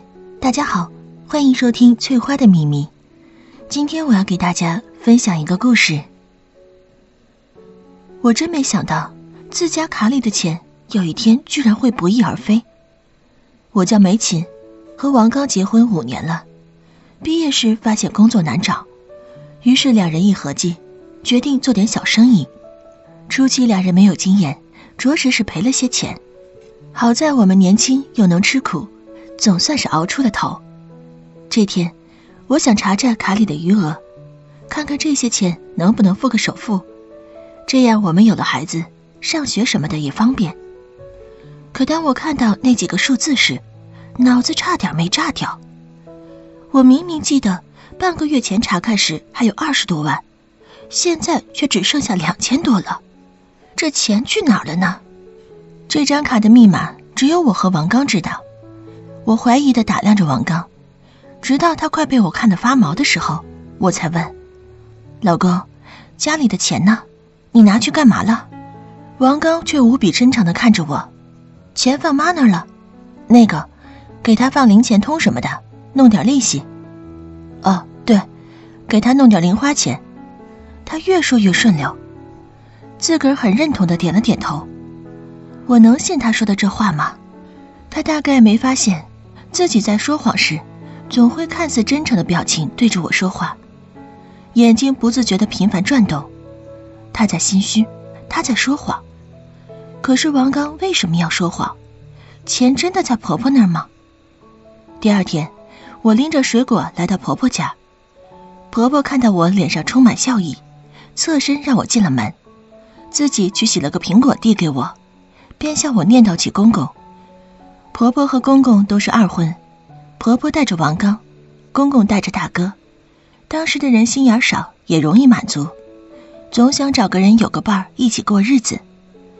我忍着疑问，不经意地说道：妈，你的心态真好，和年轻人一样时尚。您玩零钱通吗？婆婆沉迷迷茫，我的心沉了沉。妈，20万够不够？不够我和王刚看看能不能再凑凑。够了够了。婆婆脸上堆着笑容，你们大哥手里也有近20万，加上你们的20万，凑了凑能付首付了。我一听，脸上的笑再也撑不住了，拿着苹果的手不自控的微颤。原来王刚把钱给大哥买房了。他不知道我们也要买房吗？这么大的事情，王刚不和我商量，他可曾考虑过我的感受？在他心里我是什么？我更想问问婆婆，一只手掌5根手指头还分长短，到底谁才是你的亲儿子？我看着婆婆告诉她，其实我和王刚也有买房的打算，因为买的是小户型，所以差的钱不多，就10万。婆婆听到这话，满意的笑容也僵住了。我没再多说什么，跟婆婆道别后就回去了。我脱了鞋刚进家门，王刚看见我回来了，正在接着电话，含糊地说了几句就挂断了。我定定地望着王刚，拼命地压抑着怒气，半天才张口问他，为什么这么大一笔钱借出去，却从来没和我商量过？你把我当什么？难道他不知道我们自己也打算买房吗？就这样借出去后，我们自己怎么办？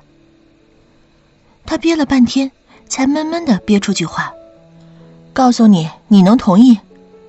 我气笑了，因为觉得我不同意，所以不需要告诉我。当然，我也的确不会同意。我和王刚结婚这么多年，连这位大哥的面都没见过几回，对他的了解少之又少，只从王刚嘴里知道些大概，知道他腿脚不好，走路有些艰难。可让我就这样把自己辛苦的钱借出去，怎么可能？我心里不痛快，他们一家子都知道这事儿只瞒着我，这就是没把我当一家人看。我和王刚大吵一架，我是坚决不同意把钱借给大哥的，让他明天就去把钱要回来。平时什么都听我的王刚，这一次居然转了性子，他急得双眼通红，骂我无理取闹，说他绝不会做这么没良心的事情。什么叫做没良心的事？我要拿回自己的钱就叫没良心。再说我们家首付只差了10万，而大哥却差20万，怎么说也应该让我们先买，凭什么是大哥先买？我把自己心里的想法喊了出来。王刚随手抄起桌上的烟灰缸，狠狠地往地上砸。我感到委屈，眼泪不争气的吧嗒吧嗒的往下掉，冲着王刚吼道，你是要这个家，还是坚持给你大哥买房？你自己选。王刚说我不可理喻，我就是不愿让步，也断定王刚是不会和我离婚的。我要逼他，让他把钱要回来，逼迫他在和别人和我们的家之间做出选择。王刚面露痛苦，抱着头蹲在地上，好半天他站了起来。我心中舒朗了些，这是做出决定了。他缓缓开口，梅琴，我们离婚吧。我懵了，他选择了他大哥，为了别人而放弃我们的家，为了20万，他要和我离婚。眼泪不受控制的再次飙了出来，离就离，谁稀罕你？我捂着脸，哭着跑出家门。这是我在旅店住的第4天，王刚天天给我发消息，他向我道歉，让我不要生气了，说那天都是他的错。可是他说了那么多，却从来没有提起过要把钱要回来的事儿。我心里恨死了大哥，如果不是他，我和王刚至于到这个地步吗？我本想将王刚一军，却没想到搞得自己无路可退。可就算是到现在这个地步，我也不会退让。这一次让了，以后呢？是不是每次都要让我让？我在微信上和王刚说清楚，要么把钱要回来，要么离婚。我想那天王刚应该是被我逼急了，觉得有失颜面，所以才说离婚的。冷静了几天后，他应该清醒了吧。当然，如果王刚坚持，虽然很难过，我也决定离开他。我不能忍受自己辛苦一辈子一无所得，而替别人做了嫁衣，不能忍受王刚一家对我的无视。王刚的消息很快回过来，老婆，这些年我对你不好吗？就这一次，你答应我好不好？买房子这事儿，一辈子也没有几次，是不是？我心里嗤笑，不想再回复他。最终，王刚还是让我失望了。我在民政局外见到他时，他胡子拉碴，眼里全是血丝。我心里疼痛，鼻子也酸得差点没当场哭出声来。当工作人员问你们可想好了，确定要离婚？王刚不说话，我抿抿嘴点头。刚要张嘴确认的时候，手机响了，一看来电却是婆婆。婆婆在那头热情地招呼我和王刚回去吃饭。听得出来，婆婆心情很好。要不是我知道王刚不会把这件事告诉婆婆，我都要怀疑婆婆是庆祝王刚与我离婚了。我想了想，这件事还是要让婆婆知道的，便同意了回去吃饭。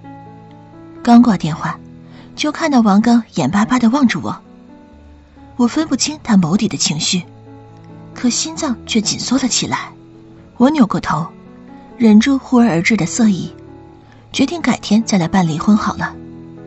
在车上，我们相视无言，一阵沉默后，王刚开口说起往事。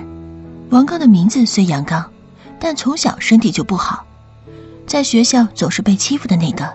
那天他被几个混日子的学生堵在小巷里，家里人看见那天晚上王刚还没回来，就让大哥去学校看看。还没到学校，大哥就听到巷子里隐约有王刚的声音，他赶紧跑进去，发现自己的弟弟被几个人围在中间，每个人手里都举着棍子。他想也没想的就冲了上去，和几个人扭打在一起，双拳难抵四手，更何况对方是有4个人，而王刚又是个不会打的。当婆婆和公公找来的时候，那几个人已经跑了。地上躺着大哥，他一条腿已经被打断了，地上都是血。王刚蹲在大哥旁边，手足无措，只会哭。后来那几个人被抓去了少管所，而大哥的腿却留下了残疾。